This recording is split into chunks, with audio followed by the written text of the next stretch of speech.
Api di Bukit Menoreh. Karya Singgih Hadi Mintarja. Jilid 163. Kami menyadari arti perjuangan Raden Sutawijaya, berkata Ki Gede kemudian. Kami mengharap kehadiran Ki Gede dan Ki Waskita, malam sebelum hari yang ditentukan itu datang, berkata Senapati itu. Senapati Ngalaga akan membicarakan segala sesuatunya tentang perjuangan yang nampaknya harus meningkatkan menjadi benturan kekuatan itu. Baiklah, jawab Ki Gede, kami akan hadir. Aku akan berbicara pula dengan Angger Agung Sedayu dan Sekar Mirah. Mereka ada di dalam kesatuan khusus itu sesuai dengan tugas-tugas mereka, jawab Senapati itu. Wajah Ki Gede menegang sejenak. Kemudian katanya, bukankah di dalam pasukan itu terdapat banyak senapati, sehingga dapat melepaskan Agung Sedayu dan Sekar Mirah untuk memimpin anak-anak muda tanah perdikan ini? Segalanya terserah kepada Ki Lurah Beranjangan, jawab Senapati itu. Namun sepengetahuanku, Agung Sedayu dan Sekar Mirah dianggap bagian dari pasukan itu dalam keseluruhan. Ki Gede menarik nafas dalam-dalam. Katanya kemudian, baiklah aku menunggu. Untunglah di sini ada Ki Waskita yang kebetulan tidak sedang pulang ke rumahnya. Aku dapat minta agar Ki Waskita menemani aku memimpin anak-anak tanah perdikan ini jika Agung Sedayu dan Sekar Mirah harus berada di dalam pasukan khusus itu. Mungkin Gelaga Putih dapat berada di antara kita, berkata Ki Waskita. Ki Gede mengangguk-angguk. Katanya, ia akan menemani Prastawa dan para pemimpin pasukan pengawal. Sebaliknya orang-orang yang sudah berpengalaman, meskipun mereka sudah mendekati separuh baya, akan kami ikut sertakan. Mereka akan mengendalikan ledakan perasaan anak-anak muda dan para pengawal. Segalanya terserah kepada Ki Gede, berkata Senapati itu. Kami percaya bahwa Ki Gede memiliki pengalaman dan pandangan jauh tentang kemungkinan yang bakal terjadi. Selebihnya segala sesuatu akan dapat dibicarakan pada pertemuan di malam menjelang saat yang menentukan itu. Dengan demikian, maka Senapati dari Mataram itu pun kemudian minta diri. Masih banyak yang harus dikerjakan di Mataram menghadapi benturan kekuatan yang akan dapat menentukan masa depan, baik bagi Pajang maupun Mataram. Kedua Senapati itu masih singgah sejenak di barak kesatuan khusus.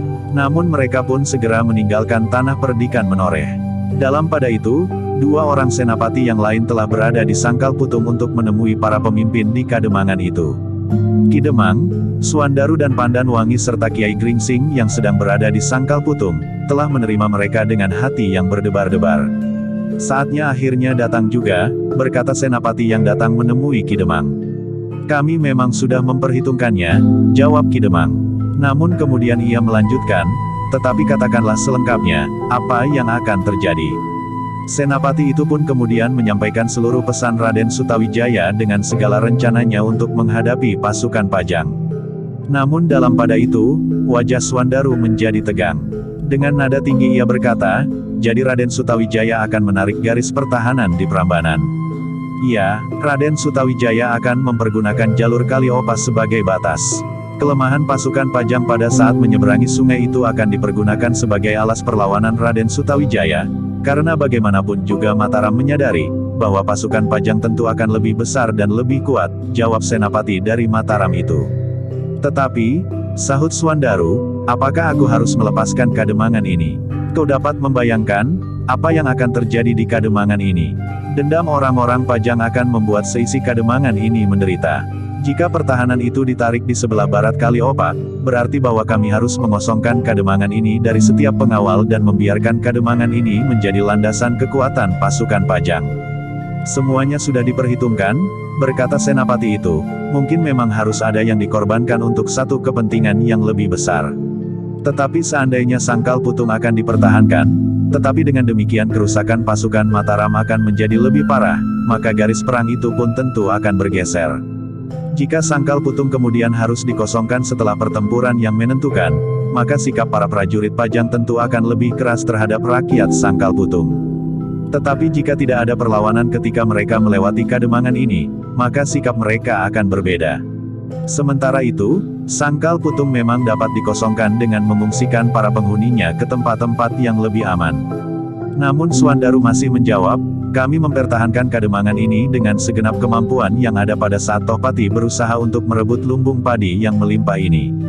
Tentu tidak mungkin bagi kami untuk melepaskan begitu saja tanpa mempertahankannya terhadap orang-orang Pajang. Kedua senapati yang datang ke Kademangan Sangkal Putung itu termangu-mangu sejenak.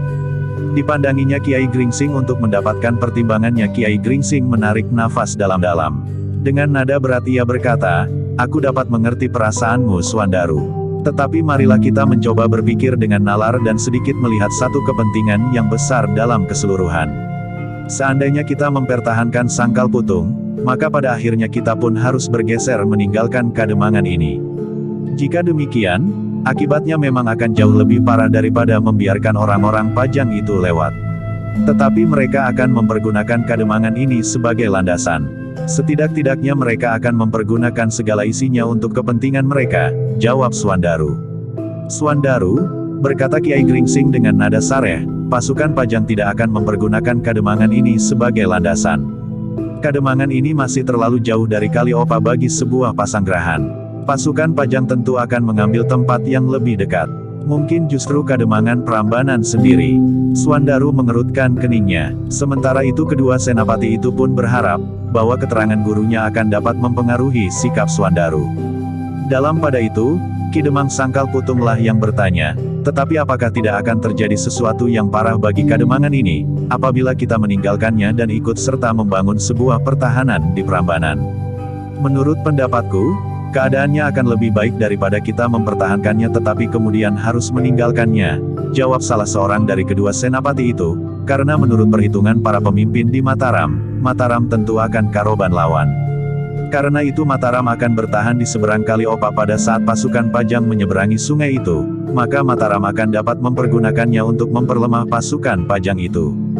Ki Demang mengangguk-angguk. Sementara itu senapati yang lain berkata, "Kita tidak dapat membayangkan apa yang akan dilakukan oleh para prajurit yang marah atas Sangkal Putung. Apalagi jika di antara mereka sudah banyak yang terbunuh.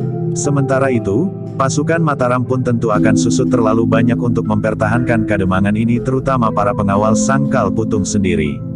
Sedangkan perlawanan yang demikian dapat dihindari, sehingga kematian yang tidak berarti itu pun dapat dihindari pula." Swandaru terdiam sejenak, namun agaknya masih terasa sesuatu bergejolak di dalam hatinya. Sehingga dalam pada itu, Kiai Gringsing pun berkata, "Kita harus mampu memperhitungkan keadaan berlandaskan kepada kenyataan. Bukan atas dasar perasaan semata-mata. Dengan demikian kita akan mendapatkan hasil yang sebaik-baiknya. Perang memang bukan satu keadaan yang menyenangkan. Setiap peperangan akan membawa pengorbanan. Siapapun yang akan menang dan kalah. Karena perang bukanlah satu penyelesaian yang paling baik." Swandaru tidak menjawab meskipun sebenarnya ia masih belum sepenuhnya menerima keadaan yang akan berlaku atas Sangkal Putung. Tetapi agaknya ia tidak mempunyai pilihan lain. Jika Mataram memang ingin bertahan di seberang Kaliopa, maka jika ia memaksa untuk mempertahankan Sangkal Putung tidak akan dapat berbuat apa-apa menghadapi pasukan Pajang itu sendiri. Karena itu, maka ia memang tidak mempunyai pilihan lain.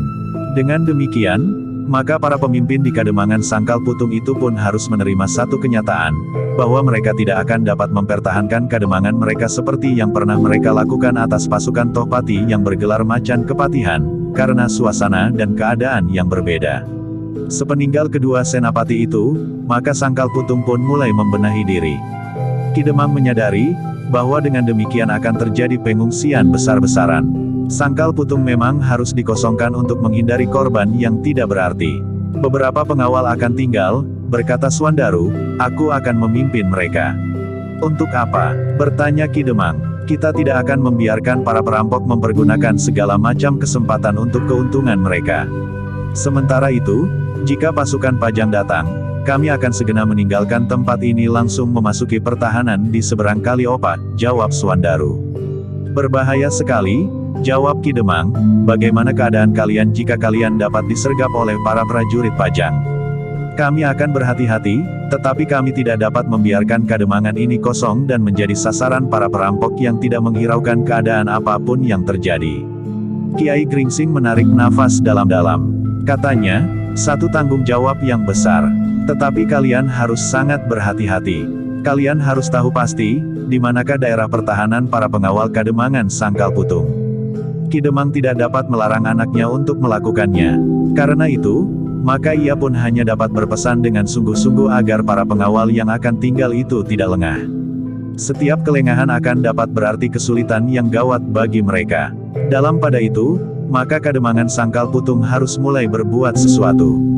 Suandarulah yang kemudian memanggil para pemimpin kelompok, sementara Ki Demang memanggil semua bebahu di Kademangan Sangkal Putung. Sementara Sangkal Putung sibuk mempersiapkan diri, maka dua orang senapati yang lain telah meninggalkan Jati Anom. Mereka telah menyampaikan segala pesan Raden Sutawijaya kepada Untara, karena menurut perhitungan Raden Sutawijaya, Untara yang menerima pesan langsung dari Kanjeng Sultan itu berdiri di pihaknya. Sebenarnya lah dengan sikap seorang prajurit, Untara pun segera mempersiapkan diri pula. Seperti yang sudah dikatakan oleh Raden Sutawijaya kepada setiap pemimpin pasukan lewat para penghubung, maka malam sebelum hari yang mendebarkan itu, mereka telah mengadakan sebuah pertemuan khusus bagi para pemimpin. Raden Sutawijaya sendirilah yang memimpin pertemuan itu yang dilaksanakan di sebuah banjar padukuhan yang cukup besar di sebelah barat Kali Opak. Hadir dalam pertemuan itu para pemimpin dari berbagai daerah, termasuk Suandaru yang mewakili Sangkal Putung. Namun malam itu juga Suandaru akan kembali ke Sangkal Putung untuk menghubungi beberapa orang pengawal yang tinggal untuk tetap mengamati Kademangan itu agar tidak menjadi korban para perampok yang tidak mau mengerti gejolak perjuangan yang lebih besar daripada kepentingan diri sendiri. Namun rasa-rasanya Raden Sutawijaya masih menganggap pertemuan itu belum lengkap. Dengan nada rendah ia bertanya, apakah wakil dari pasukan khusus sudah hadir? Aku sudah ada Raden, jawab Ki Lurah Beranjangan. Apakah Ki Lurah sendiri? Bertanya Raden Sutawijaya pula. Tidak, aku disertai seorang perwira yang bersamaku mengendalikan kesatuan khusus itu, jawab Ki Lurah Beranjangan. Raden Sutawijaya mengerutkan keningnya, kemudian dipandanginya Ki Gede sambil bertanya, apakah Ki Gede hanya berdua dengan Ki Waskita? Iya Raden, jawab Ki Gede. Di mana Agung Sedayu? Bertanya Raden Sutawijaya pula. Agung Sedayu dan Sekar Mirah berangkat bersama pasukan khusus, jawab Ki Gede. Raden Sutawijaya mengangguk-angguk kemudian katanya kepada Ki Lurah Beranjangan, panggil anak itu meskipun barangkali ia bukan pemimpin dari pasukan khusus itu, tetapi aku memerlukannya. Wajah Ki Lurah menegang, namun ia pun kemudian menggamit perwira yang menyertai sambil berkata, panggil anak itu. Ternyata bahwa Raden Sutawijaya masih menunggu. Baru sejenak kemudian Agung Sedayu hadir di pertemuan itu tidak bersama Sekar Mirah. Di mana istrimu Agung Sedayu? Bertanya Raden Sutawijaya. Ia berada di ujung padukuhan bersama Pandan Wangi, jawab Agung Sedayu. Raden Sutawijaya mengangguk-angguk, namun ia merasa bahwa kehadiran Agung Sedayu sudah cukup melengkapi pertemuan itu. Dengan demikian, maka Raden Sutawijaya pun kemudian mulai membuka pertemuan dengan menguraikan kemungkinan-kemungkinan yang dapat terjadi di keesokan harinya. Yang penting harus kita hadapi adalah justru sayap pasukan Pajang, berkata Raden Sutawijaya, karena kekuatan yang dengan sepenuh hati oleh dendam dan kebencian akan menghancurkan Mataram adalah kekuatan yang berada di kedua ujung sayap pasukan Pajang. Para pemimpin pasukan yang tergabung dalam pasukan Mataram itu mengangguk-angguk. Sementara itu Raden Sutawijaya melanjutkan, karena itu, aku ingin meletakkan kekuatan yang terpenting dari pasukan kita juga di ujung-ujung sayap pasukan. Aku hanya memerlukan pasukan yang kecil saja di badan dan pusat gelar. Aku akan tetap memohon kepada Pamanda Ki Juru untuk menjadi panglima seluruh pasukan Mataram. Aku akan berada di sayap gelar, karena sesuai dengan pesan Ayahanda, bahwa kekuatan yang harus dihadapi oleh Mataram adalah justru pasukan yang paling jauh dari Ayahanda Kanjeng Sultan. Sementara aku akan mengangkat panglima di sayap yang lain untuk mengimbangi sayap yang akan aku pimpin sendiri. Ki Juru Martani menarik nafas dalam-dalam. Tetapi sebagaimana penglihatannya, tidak ada orang lain yang akan dapat dipercaya untuk melakukannya. Karena itu, maka dengan berat Ki Juru menjawab, apa boleh buat Ger? Jika tidak ada orang lain, maka aku dengan terpaksa sekali akan menerima pengangkatan ini dengan keterangan, bahwa aku akan menghadap Kanjeng Sultan di Pajang dengan kepala tunduk. Paman memang tidak akan berbuat banyak di ujung dan pusat gelar, karena aku tahu, Ayahanda Kanjeng Sultan juga tidak akan berbuat banyak, jawab Raden Sutawijaya. Ki Juru mengangguk-angguk, ia tidak dapat mengelak lagi. Namun ia pun mengerti, bahwa tidak akan terlalu berat tugasnya sesuai dengan pesan Kanjeng Sultan. Tetapi jika pesan itu ternyata tidak terwujud dalam kenyataan maka justru tugaskulah yang akan menjadi paling berat, gumam Ki Juru. Memang mungkin terjadi Paman, jawab Raden Sutawijaya, jika ada pihak yang memotong perintah Kanjeng Sultan, maka mungkin sekali kekuatan lawan akan berpindah. Tetapi dengan demikian, maka kita pun harus cukup cekatan untuk menggeser kekuatan kita di antara gelar yang akan kita pasang. Ki Juru mengangguk-angguk, meskipun masih juga ada kebimbangan di hatinya. Sementara itu, maka Raden Sutawijaya pun berkata, dalam pada itu, maka aku akan berada di ujung kanan dari pertahanan ini bersama pasukan dari Mataram. Namun aku akan meletakkan pokok kekuatan pada pasukan yang dipimpin oleh Untara. Aku mempunyai perhitungan, bahwa pasukan Untara akan dapat mengimbangi kekuatan pasukan Pajang yang manapun juga. Sementara itu, aku akan meletakkan pasukan khusus dari Tanah Perdikan Menore bersama pasukan Tanah Perdikan Menore itu sendiri di ujung lain. Dalam pada itu pasukan Sangkal Putung akan berada di sayap sebelah kiri pula, sedang yang lain di sayap kanan. Para pemimpin yang berkumpul itu mendengarkan penjelasan Raden Sutawijaya dengan sungguh-sungguh, karena persoalan yang mereka hadapi itu adalah persoalan yang cukup besar. Setiap pemimpin mulai dapat membayangkan wujud pertahanan yang akan dibangun oleh pasukan Mataram. Namun dalam pada itu, Raden Sutawijaya masih belum menjelaskan pasukan yang akan berada di induk pasukan. Justru yang akan berhadapan langsung dengan pasukan induk pasukan Pajang. Baru kemudian Raden Sutawijaya berkata, dengan demikian maka kita akan meletakkan kekuatan kita pada sayap pasukan kita. Sementara yang akan berada di induk pasukan adalah Pamanda Ki Juru dengan pasukan Mataram yang berasal dari prajurit Pajang yang bersama aku membuka Mataram atas perkenan Ayahanda Kangjeng Sultan. Pasukan yang semula adalah pasukan di Pajang. Ki Juru mengangguk-angguk. Ia mengerti, pasukan itu adalah pasukan yang berpengalaman dan memiliki kemampuan yang cukup tinggi, meskipun pada umumnya bukan lagi dapat disebut muda. Pasukan itu adalah pasukan yang dipimpin oleh Raden Sutawijaya yang bergelar Mas Ngabe Loring Pasar, yang kemudian diizinkan untuk membantu Raden Sutawijaya membuka Mataram di samping beberapa kelompok prajurit yang atas permohonan mereka sendiri telah berada di Mataram pula. Tetapi pasukan itu terlalu kecil, berkata Ki Juru. Aku yakin, bahwa dengan pasukan yang kecil itu, Ki Juru akan dapat menahan pasukan Pajang yang dipimpin langsung oleh Ayahanda Kangjeng Sultan, jawab Raden Sutawijaya. Ki Juru termangu-mangu sejenak, tetapi akhirnya ia pun mengangguk-angguk. Katanya, baiklah, tetapi jika aku mengalami kesulitan, aku akan minta bantuan beberapa kelompok pasukan yang berada di sayap. Tentu Paman, jawab Raden Sutawijaya, sayap pasukan ini tidak akan berada terlalu jauh. Paman akan dapat mempergunakan isyarat panah sendaren. Aku akan mencoba berbuat sebaik-baiknya, berkata Ki Juru. Dalam pada itu, Raden Sutawijaya berkata, karena aku dan Untara akan berada di satu sisi, maka di sisi yang lain landasan kekuatan ada pada pasukan khusus yang dipimpin oleh Ki Lurah Beranjangan. Meskipun pimpinan berada di tangan Ki Lurah, namun aku akan minta Agung Sedayu untuk berada di sayap itu untuk menghadapi orang-orang terpenting dalam pasukan lawan. Aku percayakan pimpinan gelar pada Ki Lurah. Tetapi dalam benturan perang Senapati, maka aku menempatkan Agung Sedayu dan Sekar Mirah di samping Ki Gede dan Ki Waskita. Sementara itu Swandaru dan Pandanwangi di bawah pengawasan Kiai Gringsing akan berada di bagian dalam sayap itu pula. Adapun yang akan berada bersamaku, Untara dan Ki Widura adalah pimpinan pasukan dari Pasantenan dan Mangir serta seorang prajurit muda yang diserahi kelompok khusus dari pasukan Untara, Sabung Sari. Demikianlah untuk beberapa saat, para pimpinan itu masih berbincang ketika Raden Sutawijaya yang bergelar Senapati Ngalaga memberi kesempatan kepada mereka untuk berpendapat namun yang kemudian mereka tentukan adalah tebaran pasukan masing-masing di pinggir Kali Opak. Kita akan menentukan kemudian, berkata Raden Sutawijaya, tetapi kita mempergunakan pegangan jarak masing-masing dari paruh pasukan yang dipimpin oleh Paman Juru Martani. Paruh pasukan itu akan berada di hadapan induk pasukan Pajang yang dipimpin oleh Ayahanda Kangjeng Sultan, sementara tanda-tanda kebesaran akan berada di pasukan Paman Juru. Umbul-umbul, Rontek dan Tunggul. Namun di sayap pasukan pun akan terdapat pula beberapa Rontek dan Tunggul. Demikianlah, setelah semuanya jelas, meskipun para pemimpin itu masih berbincang lebih dalam lagi, Swandaru telah meninggalkan pertemuan itu. Ia sudah tahu, di manakah pasukan Sangkal Putung kira-kira akan membangun pertahanan. Sementara itu, ia berpacu dengan beberapa orang pengawal menuju ke Sangkal Putung.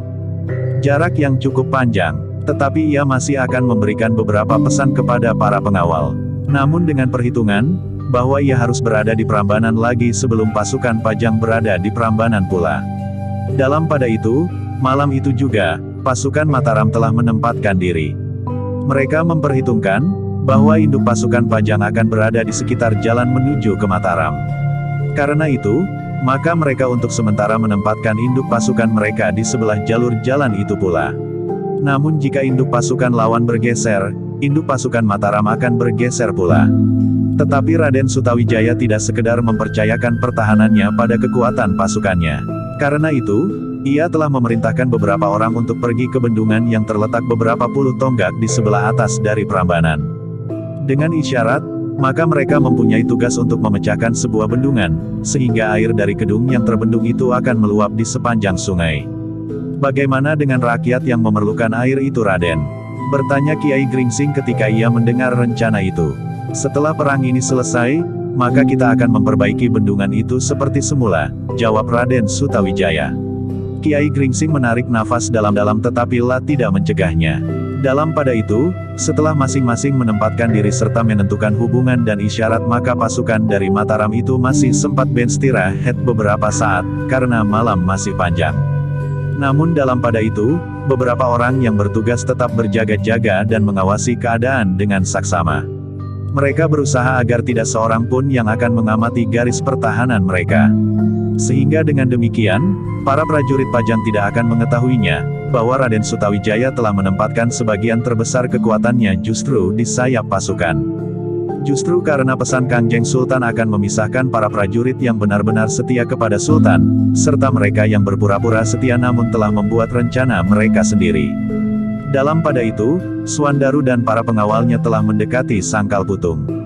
Terasa betapa sepinya malam, agaknya orang-orang Sangkal Putung yang mengungsi telah menyuguhkan kegelisahan pula bagi kademangan-kademangan di sekitarnya, sehingga para penghuninya pun sebagian telah mengungsi pula.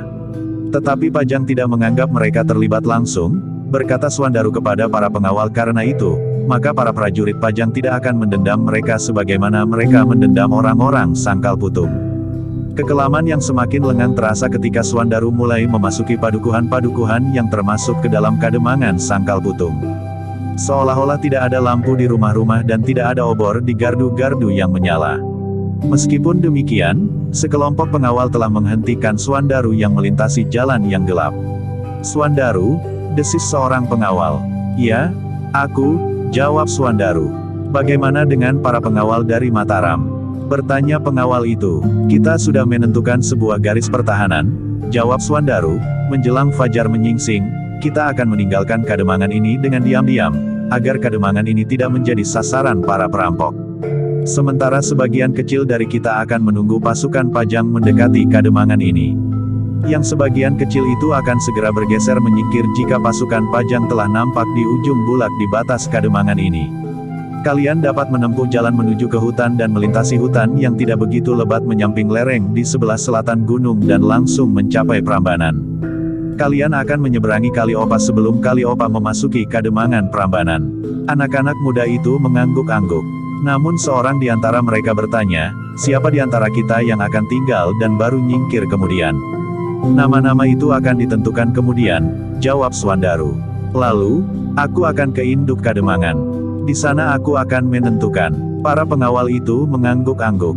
Sementara itu Suandaru pun telah meninggalkan mereka dan langsung menuju ke induk kademangan. Di setiap padukuhan, ia memang harus berhenti sejenak untuk memberikan penjelasan. Beberapa orang yang kebetulan mendapat giliran untuk beristirahat menguap di bibir gardu sambil bertanya, "Ada apa?" "Suandaru," jawab kawannya. "Ada apa dengan Suandaru?" bertanya anak itu lagi. Kawan-kawan yang ikut berbincang dengan Suandaru itu pun kemudian memberikan penjelasan kepada kawan-kawan, sementara Suandaru sendiri telah sampai ke padukuhan induk kademangan Sangkal Putung.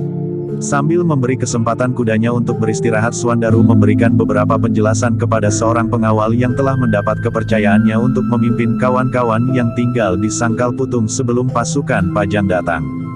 "Aku akan melakukannya sebaik-baiknya," berkata anak muda itu. Sementara itu, menunggu fajar, Suandaru pun masih sempat membaringkan dirinya di pendapa rumahnya. Rasa-rasanya ia tidak ingin meninggalkan tempat itu lagi, meskipun pasukan Pajang akan datang dan membuat kademangan itu menjadi karang-abang. Tetapi baru saja ia sempat memejamkan matanya, ayam jantan telah berkokok untuk ketiga kalinya. Tanpa dibangunkan, Suandaru telah membuka matanya. Perlahan-lahan ia bangkit dan menggeliat. Kemudian ketika ia turun dari tangga kademangan, maka beberapa orang pengawal itu bersiap-siap pula. Suandaru tidak sempat mandi, ia hanya mencuci mukanya. Kemudian ia pun siap untuk kembali ke Prambanan.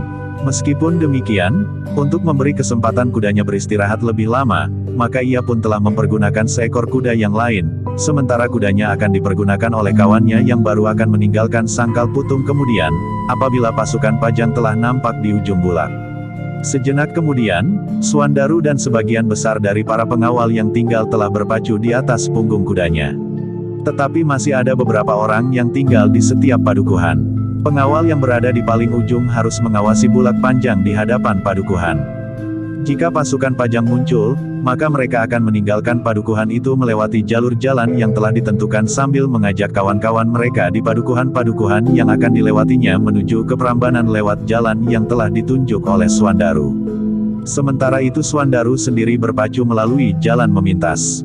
Menurut pendapatnya, jalur jalan yang terbiasa dilalui untuk menuju ke Mataram tentu sudah diawasi oleh orang-orang Pajang.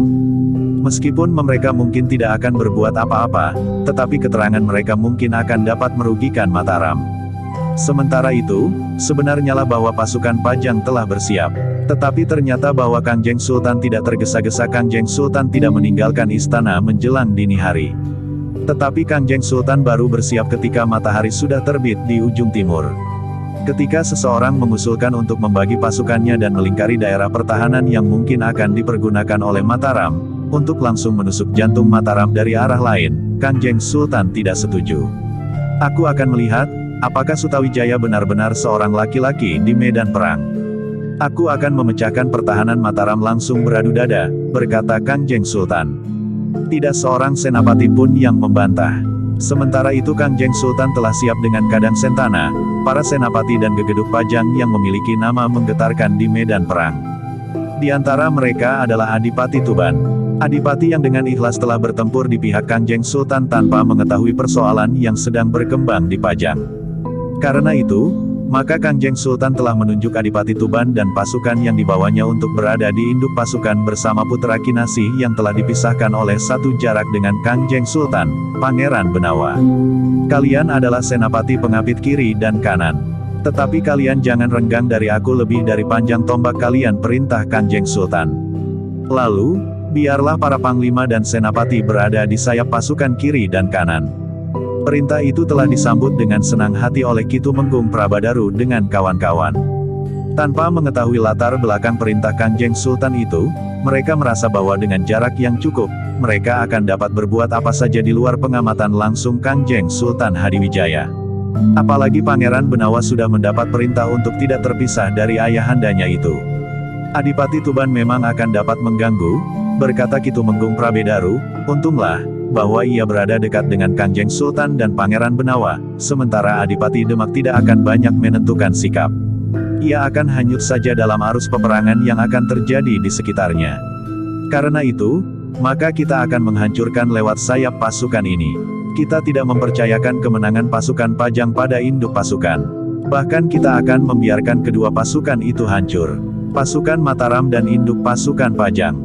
Kita akan berdiri di atas bangkai mereka. Akan bangkit kemudian satu pemerintahan yang besar sebagaimana pemerintahan Majapahit lama. Kita akan menjalankan tugas Kakang Panji sebaik-baiknya. Demikianlah, maka Tumenggung Prabadaru dengan kesatuan khususnya yang sangat kuat berada di sayap kanan, sementara para perwira yang lain, yang mendapat kepercayaan sebagaimana Ki Tumenggung Prabadaru berada di sayap kiri. Namun dalam pada itu, di samping para perwira dari pasukan Pajang yang telah terpengaruh oleh mimpi buruk Kakang Panji, maka sebenarnya lah di dalam pasukan itu, telah tersisip pula orang-orang yang telah menyatakan diri bergabung dengan mereka. Karena itulah, maka pasukan-pasukan yang berada di sayap itu pun merupakan pasukan yang cukup kuat dan memiliki kemampuan yang tinggi. Di luar tugas keprajuritannya yang sudah ditanggalkan, sejak ia dinyatakan mati, maka Pringgajaya ternyata sempat juga berada di pasukan Pajang dengan nama yang berbeda. Sementara itu orang-orang yang datang dari beberapa padepokan yang ikut pula bermimpi sebagaimana Ki Tumenggung Prabadaru, telah hadir pula di pertempuran itu di luar pengetahuan Kangjeng Sultan.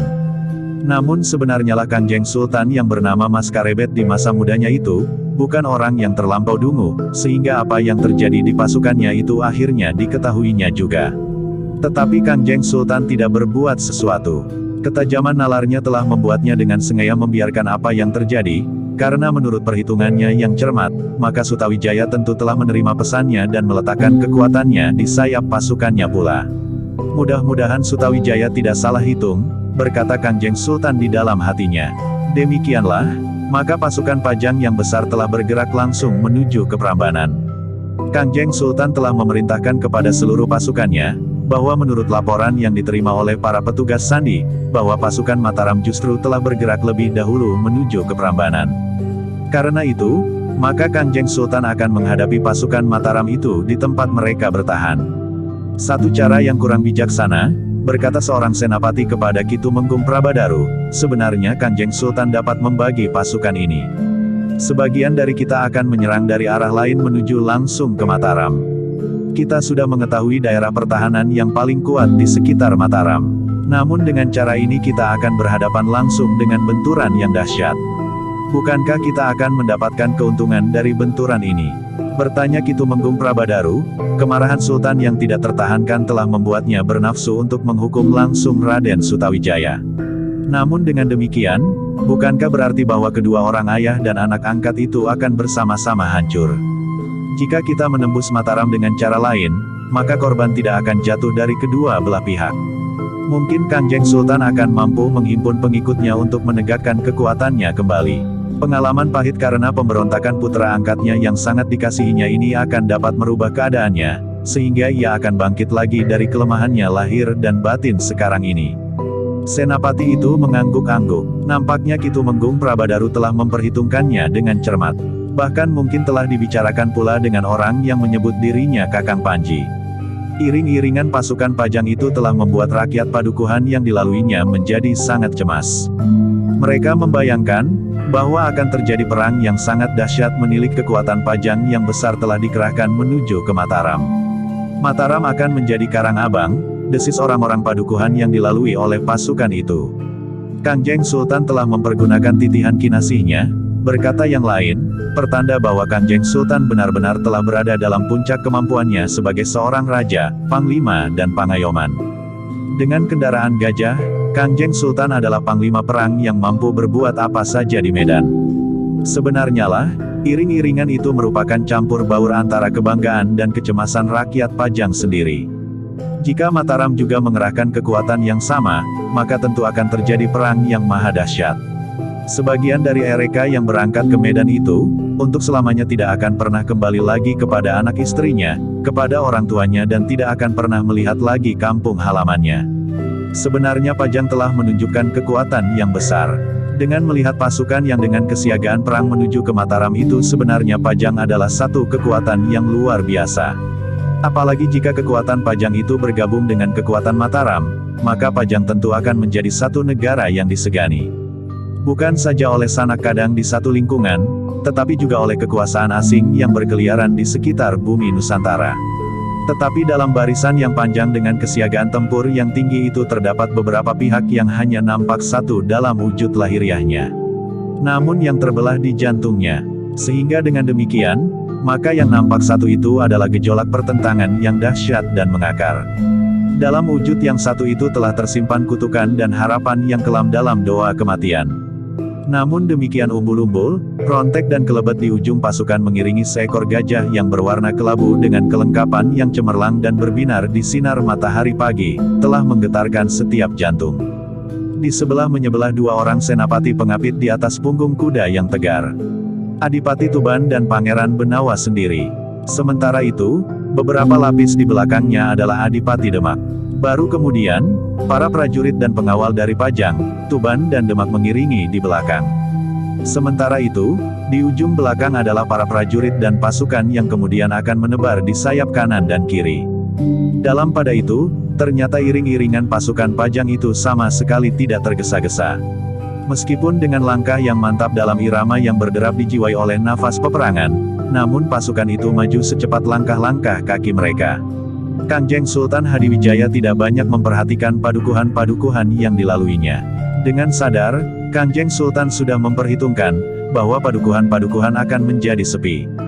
Para penghuni tentu akan menghindarkan diri dari sentuhan pasukan yang sudah siap untuk membunuh atau dibunuh itu.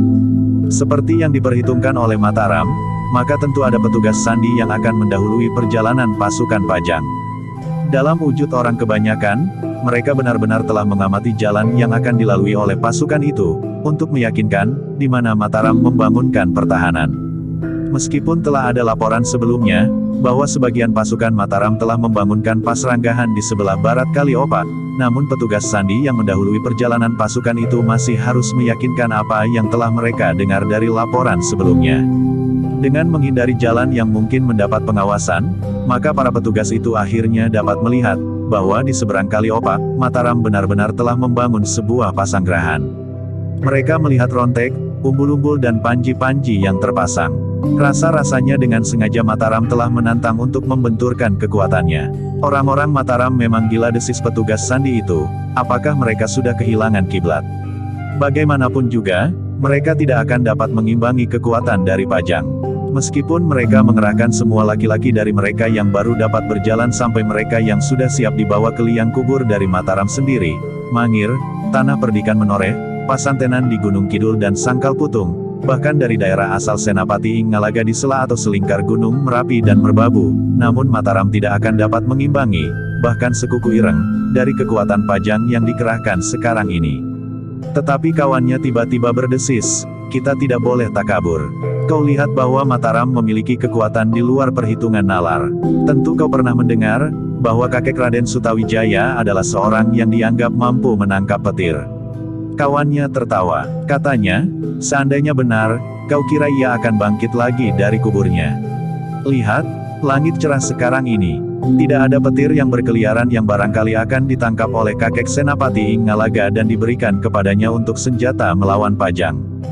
Dengar, geram kawannya, marilah kita melihat arti metoknya dan arti miringnya. Jika benar Ki Ageng Sela itu mampu menangkap petir di langit, itu pertanda bahwa ia memiliki kemampuan yang tidak ada duanya di dunia ini. Tetapi seandainya kita ambil arti miringnya, maka petir itu tentu satu sanepa tentang kekuatan yang maha besar. Kawannya menarik nafas dalam-dalam, kemudian katanya, kau masih belum yakin akan kemampuan Kanjeng Sultan Hadiwijaya yang di masa mudanya bernama Karebet dan disebut Jaka Tingkir itu. Kemudian ilmunya yang sudah tumurun kepada Pangeran Benawa. Meskipun Pangeran Benawa itu kurang dapat dijajaki jalan pikirannya, tetapi sekarang ia berada di sisi ayahandanya di sebelah Adipati Tuban. Kau pernah mendengar kemampuan Adipati Tuban? Nah, kemudian kau harus memperhitungkan kemampuan Adipati Demak. Terlebih-lebih lagi, kekuatan yang ada di sayap. Meskipun di antara mereka tidak ada orang yang memiliki kemampuan setinggi Pangeran Benawa, namun kemampuan mereka adalah kemampuan yang terpadu, seperti Janget Kinatelon. Mungkin seutas Janget akan putus oleh kekuatan seekor lembu jantan, tetapi tiga ganda maka kekuatan itu tidak akan terputuskan. Hatiku berkata lain, desis kawannya, tetapi baiklah. Kita akan melaporkan apa yang kita lihat. Kita sudah pasti, bahwa pertahanan Mataram tidak berada di hutan Tambak Baya atau di tebing Kali Kuning atau di Sangkal Putung. Tetapi di seberang Kaliopak. Dengan demikian, maka pasukan Pajang akan dapat mengatur diri sebelum benturan yang sebenarnya terjadi. Demikianlah maka petugas-petugas sandi itu pun kemudian kembali menyongsong pasukan Pajang. Mereka pun tahu, bahwa di Sangkal Putung masih ada beberapa orang pengawal, tetapi jumlahnya sama sekali tidak berarti, sehingga mereka pun mengambil kesimpulan bahwa pengawal yang ada di Sangkal Putung tentu tidak dimaksudkan untuk menghambat kemajuan pasukan Pajang, selain sekedar untuk melindungi harta benda yang ada di Kademangan itu dari tangan-tangan hitam para perampok. Dengan hasil pengamatan mereka itulah, maka para petugas sandi itu pun kemudian kembali ke induk pasukan mereka. Mereka melaporkan secara terperinci, di mana pasukan Mataram membangunkan pertahanan. Bahkan seolah-olah Mataram telah menantang dengan dada tengadah. Mereka telah memasang pertanda kebesaran pasukan mereka di seberang Kaliopak. Nampaknya mereka telah membangunkan pasanggrahan dan siap menunggu kedatangan pasukan Pajang yang agaknya telah mereka ketahui, bergerak menuju ke Mataram, lapor para petugas sandi itu. Kanjeng Sultan yang mendengar laporan itu mengangguk-angguk.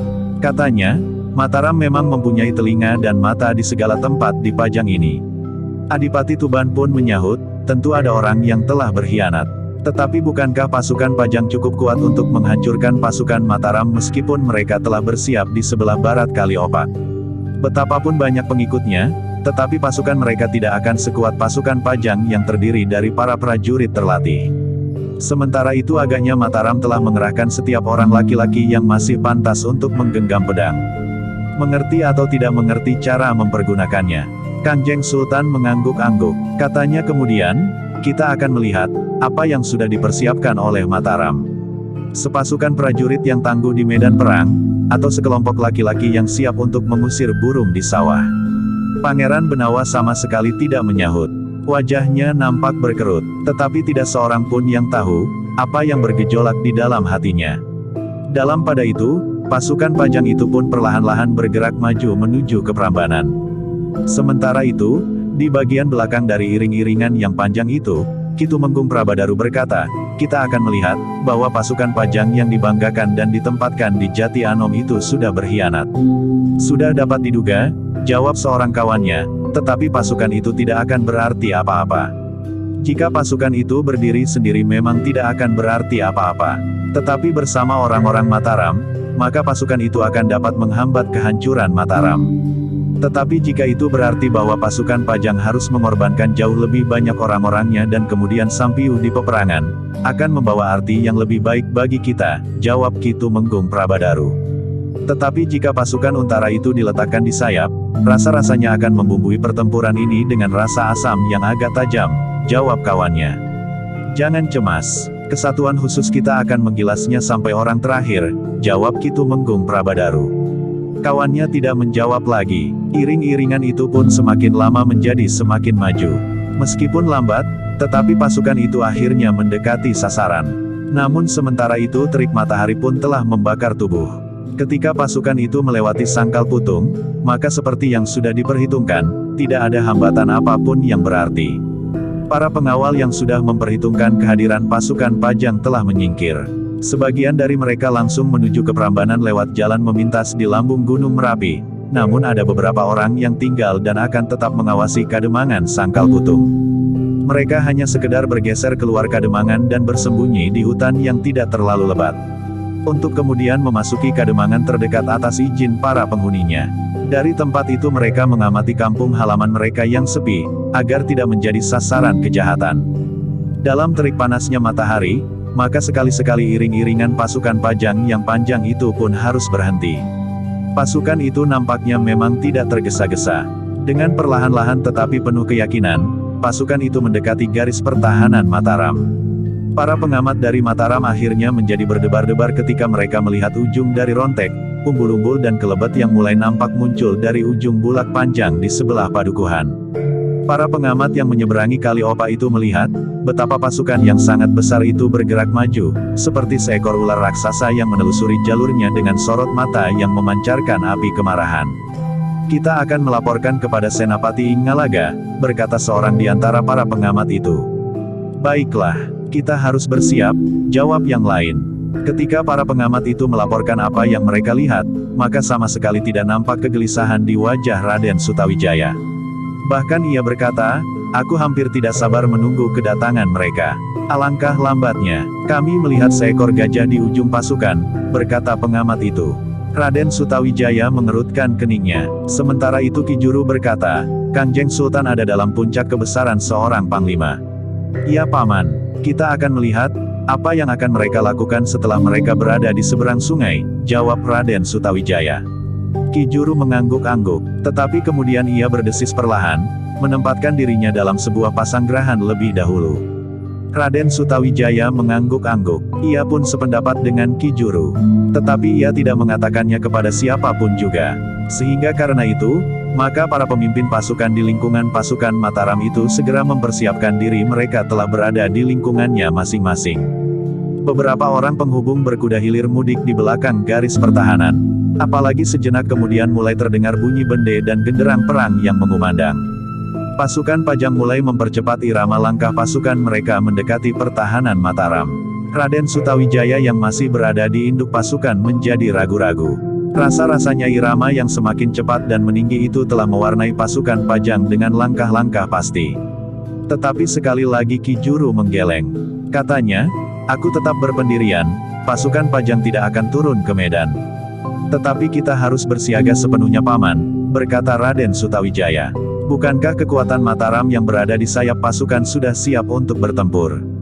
Bertanya Ki Juru. Raden Sutawijaya mengangguk-angguk. Katanya, aku menyerahkan pimpinan sayap kanan kepada Untara. Meskipun sebenarnya aku bimbang, tetapi aku condong untuk berpendapat, bahwa pasukan Pajang memang tidak akan menyerang hari ini. Ki Juru mengangguk-angguk. Sementara itu, tiba-tiba saja suara bende dan genderang pasukan Pajang menurun cepat.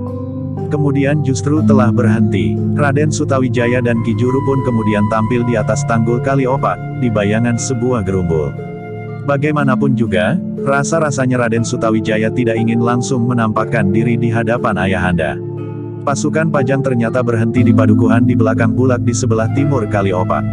Paman benar, desis Raden Sutawijaya. Matahari telah mulai turun, berkata Ki Juru, besok pagi mereka akan mulai dengan serangan mereka. Raden Sutawijaya tidak menyahut, namun dari kejauhan ia melihat kesibukan pasukan Pajang untuk menyiapkan sebuah pasanggerahan. Mereka memasang rontek, umbul-umbul dan panji-panji sebagaimana Mataram memasang di pasanggerahannya. Dalam pada itu, maka atas perintah Kangjeng Sultan, maka pasukan Pajang itu pun mulai menebar. Mereka menempati sebuah padukuhan yang luas. Bahkan kemudian sayap dari pasukan itu telah memencar ke sebelah menyebelah, menempati pasukan-pasukan di seberang bulak-bulak yang tidak begitu panjang. Sambil menarik nafas dalam-dalam Ki Juru berkata, satu pasukan raksasa. Raden Sutawijaya mengangguk kecil, namun ketegangan di jantungnya nampak di kerut wajahnya. Bagaimanapun juga, Raden Sutawijaya melihat pasukan Pajang itu benar-benar satu pasukan yang sangat kuat. Sementara itu, di ujung pasukan Kangjeng Sultan sendiri memimpin seluruh pasukannya di atas seekor gajah. Ketika Raden Sutawijaya kemudian kembali ke pasanggerahannya, beberapa orang pengawas bertugas untuk selalu mengamati gerak pasukan-pasukan Pajang. Dalam waktu-waktu tertentu mereka harus membuat laporan kepada setiap pemimpin kesatuan yang ada di sebelah barat Kali Opak. Dalam pada itu, para pemimpin pasukan di lingkungan pasukan Mataram itu pun sempat memperhatikan pasukan Pajang yang besar itu. Bagaimanapun juga mereka harus membuat perhitungan yang sangat cermat. Pasukan lawan memang terlalu kuat. Tetapi yang mendebarkan adalah justru induk pasukan Mataram yang hanya terdiri dari sebagian pasukan Mataram yang dilimpahkan oleh Pajang pada saat Raden Sutawijaya membuka alas Mentaok, kemudian mendapat gelar Senapati Inggalaga. Padahal pasukan Pajang di induk pasukan itu terdiri dari beberapa pasukan yang kuat. Pasukan pengawal khusus, pasukan dari Tuban dan Demak, serta beberapa kesatuan yang terpercaya. Apa yang dapat dilakukan oleh Ki Juru menghadapi pasukan itu? Berkata beberapa orang pemimpin pasukan di sayap. Ada yang tidak kita mengerti dari sikap Raden Sutawijaya, sahut yang lain. Lalu, tetapi kekuatan di sayap pasukan, tidak akan terlalu jauh berimbang. Jika kita dapat memanfaatkan Kali Opak dengan tebingnya, maka mungkin kita dapat mengurangi kekuatan mereka dalam jumlah yang berarti. Kawan-kawan mengangguk-angguk, namun mereka benar-benar harus memperhitungkan kemungkinan yang dapat mereka lakukan di tebing Kali Opak pada saat pasukan lawan menyeberang. Pada umumnya para pemimpin pasukan di sayap pasukan Mataram itu cenderung untuk mempergunakan busur dan anak panah di saat pasukan Pajang menyerang. Mulai saat mereka menuruni tebing, kemudian menyeberang sungai dan berusaha memanjat tebing sebelah barat. Kita tidak dapat mulai pada saat mereka menuruni tebing, berkata seorang di antara mereka. Jika hal itu kita kerjakan, maka justru akan mendorong orang-orang Pajang untuk melindungi pasukannya dengan senjata serupa yang dilontarkan ke tebing sebelah barat. Lalu, bertanya yang lain, kita biarkan mereka mendekati tebing barat. Baru kemudian kita akan menyerang mereka dengan anak panah atau lembing. Jika sebagian dari mereka sudah mencapai tebing di sebelah barat, maka kawan-kawan tidak akan dapat melepaskan anak panah dari jarak yang cukup di belakang kawan-kawan mereka untuk menyerang pasukan kita di atas tebing, karena dengan demikian kemungkinan anak panah mereka akan dapat mengenai kawan mereka sendiri pada punggung, jawab kawannya. Ternyata cara itu perlu mendapat pemecahan segera. Tetapi menilik sikap pasukan Pajang, maka akhirnya para pemimpin pasukan Mataram pun mengerti, bahwa Pajang baru akan membangunkan sebuah pasanggerahan. Malam nanti kita sempat membicarakannya dengan Raden Sutawijaya, berkata seorang pemimpin dari Pasantenan. Dalam pada itu, matahari pun kemudian turun semakin rendah di sebelah barat. Sementara itu, kedua belah pihak masih sempat saling mengawasi sebelum mereka akan turun ke medan yang akan sangat menggetarkan jantung. Dalam pada itu, ternyata Kangjeng Sultan pun telah mengamati pertanda kebesaran yang dipasang oleh orang-orang Mataram dari mulut lorong padukuhan di sebelah bulak di seberang timur Kali Opak. Dengan nada rendah ia berkata, kita akan menghadapkan induk pasukan kita di seberang induk pasukan Mataram. Para senapati di Pajang menganggap bahwa Kangjeng Sultan lebih banyak menyesuaikan diri kepada gelar yang telah disiapkan oleh Mataram.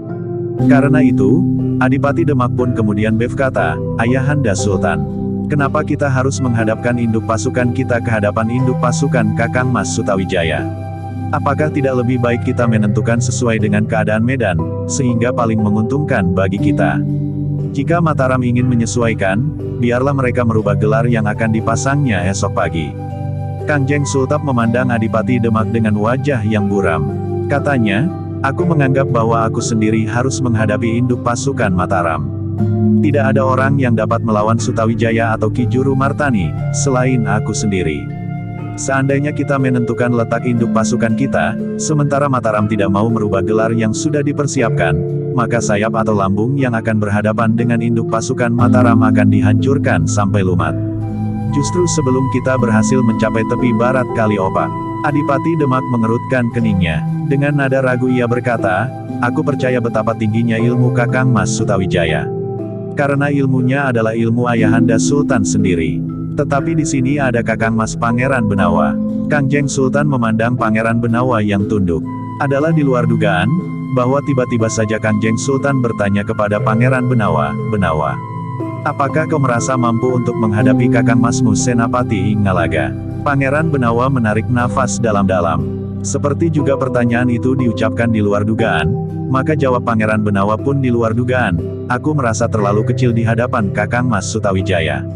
Adipati Tuban tiba-tiba saja berkata, "Hamba tidak tahu, apakah ilmuku akan mampu mengimbangi ilmu Raden Sutawijaya yang bergelar Senapati Inggalaga.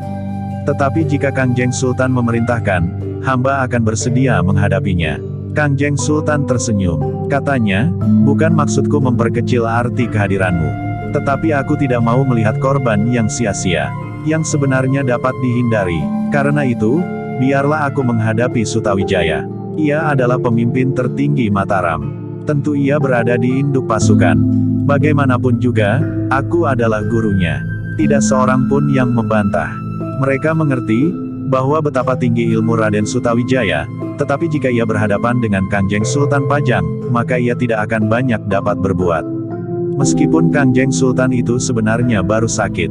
Dalam pada itu, Tumenggung Prabadaru berkata, "Kita menyalakan api dengan baik. Tetapi kita menyiram dengan minyak yang terlalu banyak, sehingga nyala kemarahan Kangjeng Sultan melampaui yang kita harapkan. Meskipun dengan demikian, akibatnya akan menguntungkan bagi kita.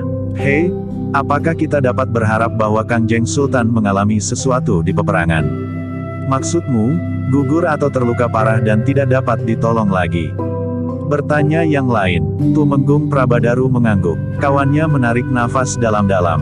Katanya, "Kangjeng Sultan adalah orang yang memiliki ilmu tidak ada duanya. Tetapi setidak-tidaknya kelelahan akan menambah penyakitnya menjadi semakin gawat. Nampaknya jiwanya memang sudah semakin dekat dengan batas maut." Tumenggung Prabadaru menarik keningnya. Namun kemudian ia berkata, "Mataram telah bersiap. Besok kita akan menghancurkan mereka bersama dengan hancurnya orang-orang Pajang di induk pasukan.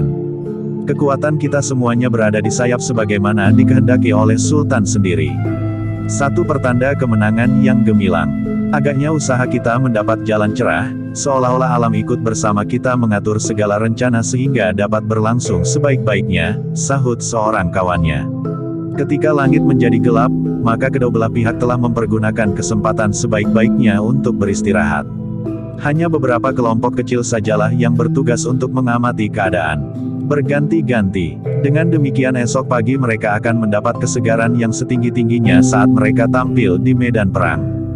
Dalam pada itu, di malam yang semakin larut, terasa kesepian menjadi semakin mencengkam. Yang terdengar adalah arus Kali Opak yang tidak terlalu deras, diiringi derik cengkerik dan desir angin lembut di daunan. Di seberang menyeberang nampak perapian yang menyala. Selain untuk menghangatkan tubuh, beberapa orang prajurit yang bertugas telah memanasi air di belanga bagi minum mereka jika dingin malam terasa terlalu menghunjam sampai ke tulang. Dalam pada itu, seorang di antara para senapati di Pajang telah bangkit dari pembaringannya. Seonggok jerami diserambi sebuah rumah yang tidak terlalu besar di sebuah padukuhan di seberang timur Kali Opak. Sejenak ia termangu-mangu, namun kemudian disentuhnya kawannya yang tidur nyenyak di sebelahnya. "Oh, desis orang yang dibangunkan. Aku akan pergi sebentar, berkata orang yang pertama. Kenapa? Bertanya kawannya. Aku akan melihat, apakah kita besok benar-benar akan dapat menghancurkan orang-orang Mataram, jawab orang yang pertama. Tetapi itu sangat berbahaya Kakang Panji. Bukan saja karena orang-orang Mataram yang berjaga-jaga dengan tertib, tetapi mungkin para pengawal pasanggrahan dari Pajang sendiri akan dapat melihat Kakang Panji yang selama ini tidak banyak dikenal orang, jawab kawannya. Tetapi yang disebut Kakang Panji itu tersenyum. Katanya, kau tidak yakin akan kemampuanku. Aku tidak tahu, apakah Sultan Hadiwijaya itu akan mampu mengimbangi kemampuanku. Kawannya menarik nafas dalam-dalam. Katanya, aku percaya, tetapi di seberang-menyeberang Kaliopas sekarang ini terdapat banyak orang yang memiliki ilmu yang tinggi. Sebut saja Kangjeng Sultan Hadiwijaya, Pangeran Benawa, Adipati Tuban dan Adipati Demak, kemudian meskipun di tingkat yang lebih rendah Tumenggung Prabadaru dan orang kepercayaannya yang baru dari Bergota yang berkumis jarang tetapi panjang itu. Kehadiran Kakang Panji akan mungkin sekali diketahui 1-2 orang pengawal yang akan sempat memanggil orang-orang itu untuk menangkap Kakang Panji. Jika di seberang Kaliopa terdapat Raden Sutawijaya, Ki Juru Martani dan mungkin gegeduk dari Mangir dan Pasantenan itu. Satu isyarat dapat memanggil mereka untuk mengikuti jejak Kakang Panji. Kau sudah mengigau? Jawab orang yang disebut Kakang Panji itu, tidak akan ada seorang pengawal pun yang akan sempat melihat aku. Aku akan berada di ruang yang luput dari tatapan mata mereka. Tetapi kawannya nampaknya masih juga cemas, sehingga Kakang Panji itu meyakinkan, bahkan seandainya tidak seorang pun prajurit Pajang dan para pengawal Mataram yang tertidur, aku akan dapat menembus penjagaan mereka tanpa perasaan cemas. Bahkan jika demikian aku akan dapat melihat dengan jelas, kekuatan yang sebenarnya dari Mataram. Karena sebenarnya lah aku curiga, apakah kekuatan Mataram benar-benar seimbang. Jika tidak, maka aku harus mengatur, bahwa Mataram tidak dengan serta-merta ditumpas. Pasukan di sayap akan mencegah diri dan sekedar bertahan. Biarlah prajurit Pajang di induk pasukan hancur lebih dahulu. Kawannya mengangguk-angguk, tetapi ia tidak dapat mencegah orang yang disebut Kakang Panji itu. Sejenak kemudian, orang yang disebut Kakang Panji itu telah siap. Ia mengenakan baju lurik ketan ireng, kain panjang kelengan yang berwarna biru kelam dan ikat kepala berwarna gelap. Perlahan-lahan Kakang Panji itu melangkah turun ke halaman samping. Namun demikian ia memasuki kegelapan, kawannya mengerutkan keningnya. Kakang Panji itu seolah-olah benar-benar telah hilang. Dalam pada itu, orang yang disebut Kakang Panji itu pun menelusuri pagar halaman. Kemudian meloncat ke halaman sebelah dan memasuki kebun yang rimbun. Sebenarnya lah orang yang disebut Kakang Panji itu memiliki ilmu yang luar biasa. Ia bukan seorang yang besar di lingkungan prajurit Pajang. Tetapi jika ia dalam wujudnya sebagai Kakang Panji yang tidak banyak dikenal orang, maka ia mempunyai wibawa yang luar biasa.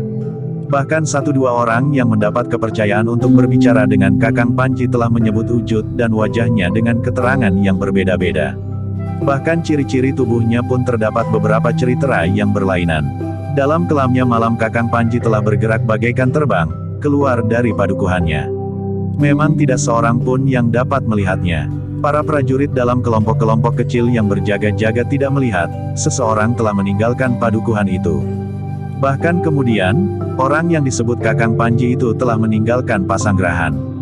Meskipun demikian, Kakang Panji itu masih sempat melihat kesiagaan para prajurit Pajang yang berjaga-jaga di pasanggrahan yang dipergunakan oleh pasukan induk di bawah pimpinan Kangjeng Sultan Hadiwijaya sendiri.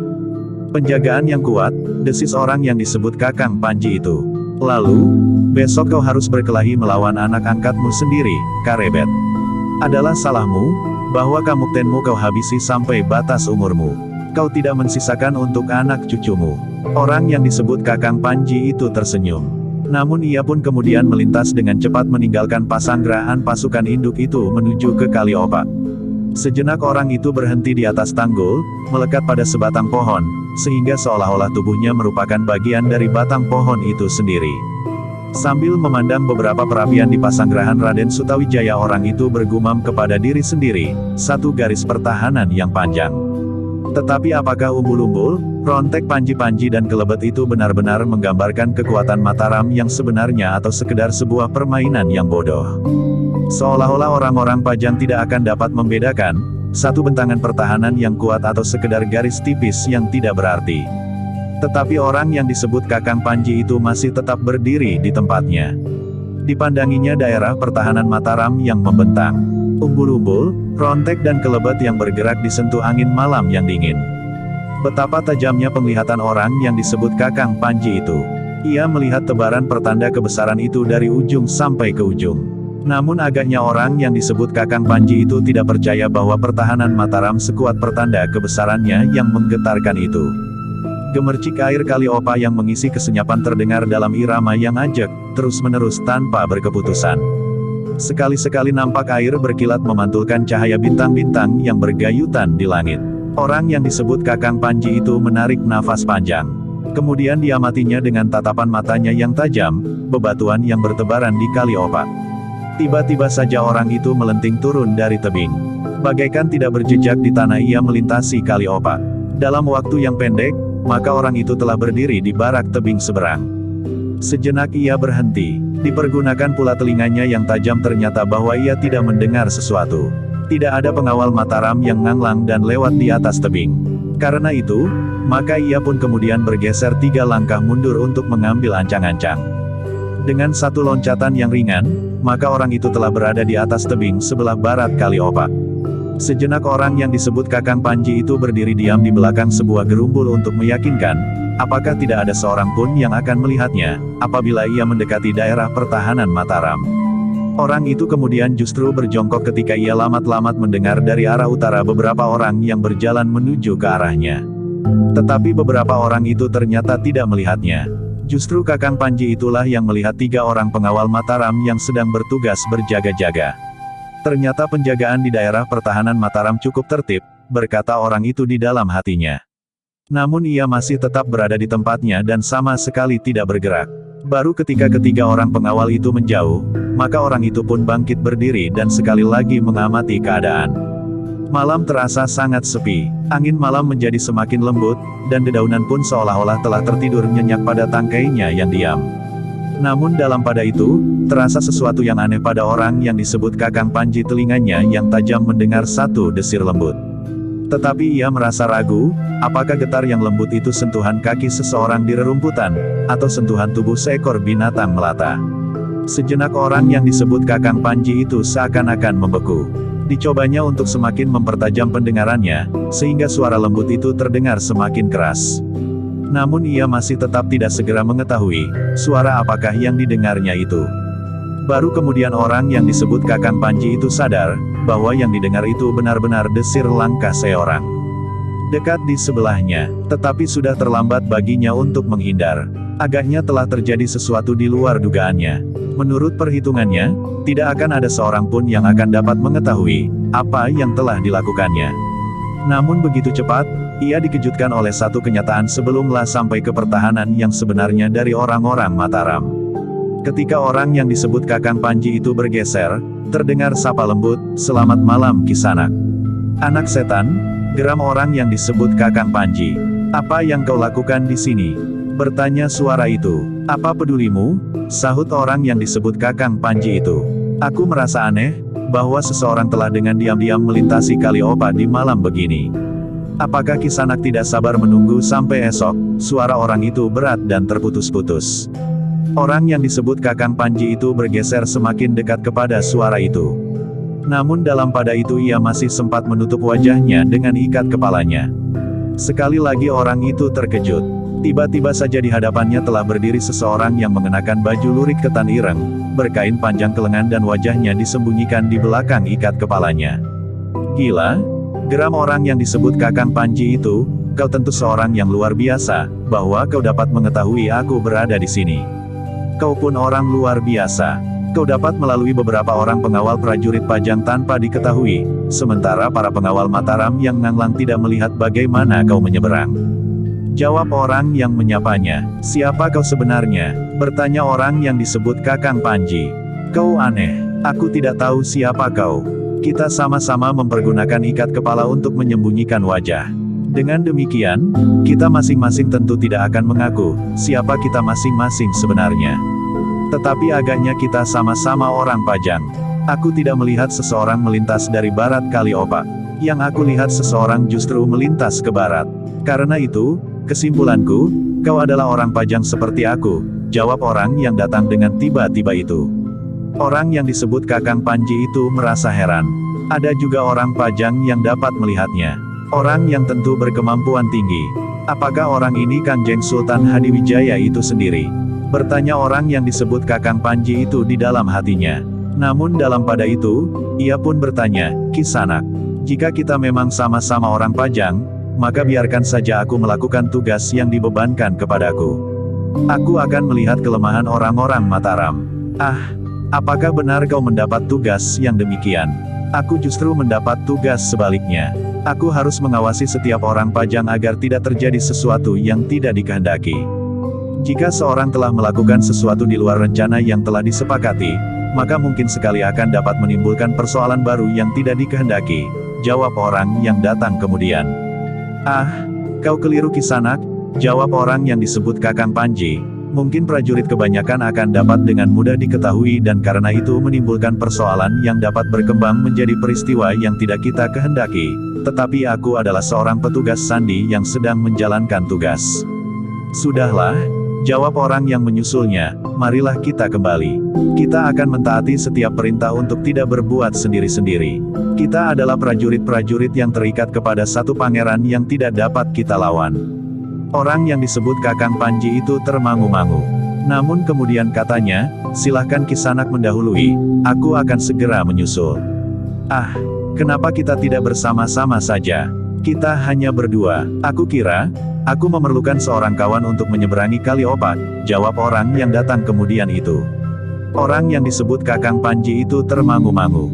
Tetapi ia sadar sepenuhnya, bahwa orang yang berdiri di hadapannya itu tentu seorang yang memiliki ilmu yang sangat tinggi. Bahkan mungkin tidak terlalu jauh dari ilmunya sendiri seandainya orang itu tidak dapat dianggap memiliki ilmu yang mengimbanginya. Karena itu, ia harus berpikir ulang untuk menolak permintaannya. Apalagi jika kemudian timbul perselisihan antara mereka. Dalam keadaan yang demikian, mereka akan dapat kehilangan pengekangan diri sehingga perselisihan yang sebenarnya, hanya akan merusak keadaan. Selagi orang yang disebut Kakang Panji itu merenung, maka orang yang datang kemudian itu berkata, marilah, sebelum ada orang lain yang mengetahuinya. Orang yang disebut Kakang Panji itu menggeram. Dengan ketajaman penglihatannya dan ketajaman penggerahitannya, ia mencoba mengenali orang yang berdiri di hadapannya. Menilik tubuhnya, orang itu tentu bukan Kanjeng Sultan Hadiwijaya. Orang lain yang memiliki ilmu pinunjul adalah Pangeran Benawa. Tetapi apakah kemampuan Pangeran Benawa cukup tinggi untuk dapat melihatnya menyeberangi Kali Opak? Sementara tingkah laku orang itu nampaknya terlalu asing dan sama sekali tidak mirip dengan sikap dan tingkah laku Pangeran Benawa. Selagi orang yang disebut Kakang Panji itu merenungi lawan berbicaranya, sekali lagi ia terkejut. Bukan saja orang yang disebut Kakang Panji, tetapi juga orang yang datang kemudian itu terkejut ketika terdengar suara orang lain lagi, terlambat Kisanak. Orang lain itu sudah mengetahuinya. Siapa kau? Geram orang yang disebut Kakang Panji. Orang yang datang kemudian itu pun bertanya pula kepada diri sendiri, siapa pula yang datang ini? Orang yang ketiga itu pun berdesis dengan suaranya yang tidak begitu jelas, kita memang sedang merahasiakan diri sendiri. Tetapi jika kalian menganggap bahwa kedatangan kalian belum diketahui orang lain itu keliru. Aku mengerti, kau mengetahui kehadiran kami di sini, jawab orang kedua. Bukan hanya aku, jawab orang ketiga itu, lihatlah. Orang ketiga itu menunjuk ke satu arah, sehingga dua orang yang terdahulu memandang ke arah itu pula. Ternyata seseorang berdiri bersandar sebatang pohon yang besar.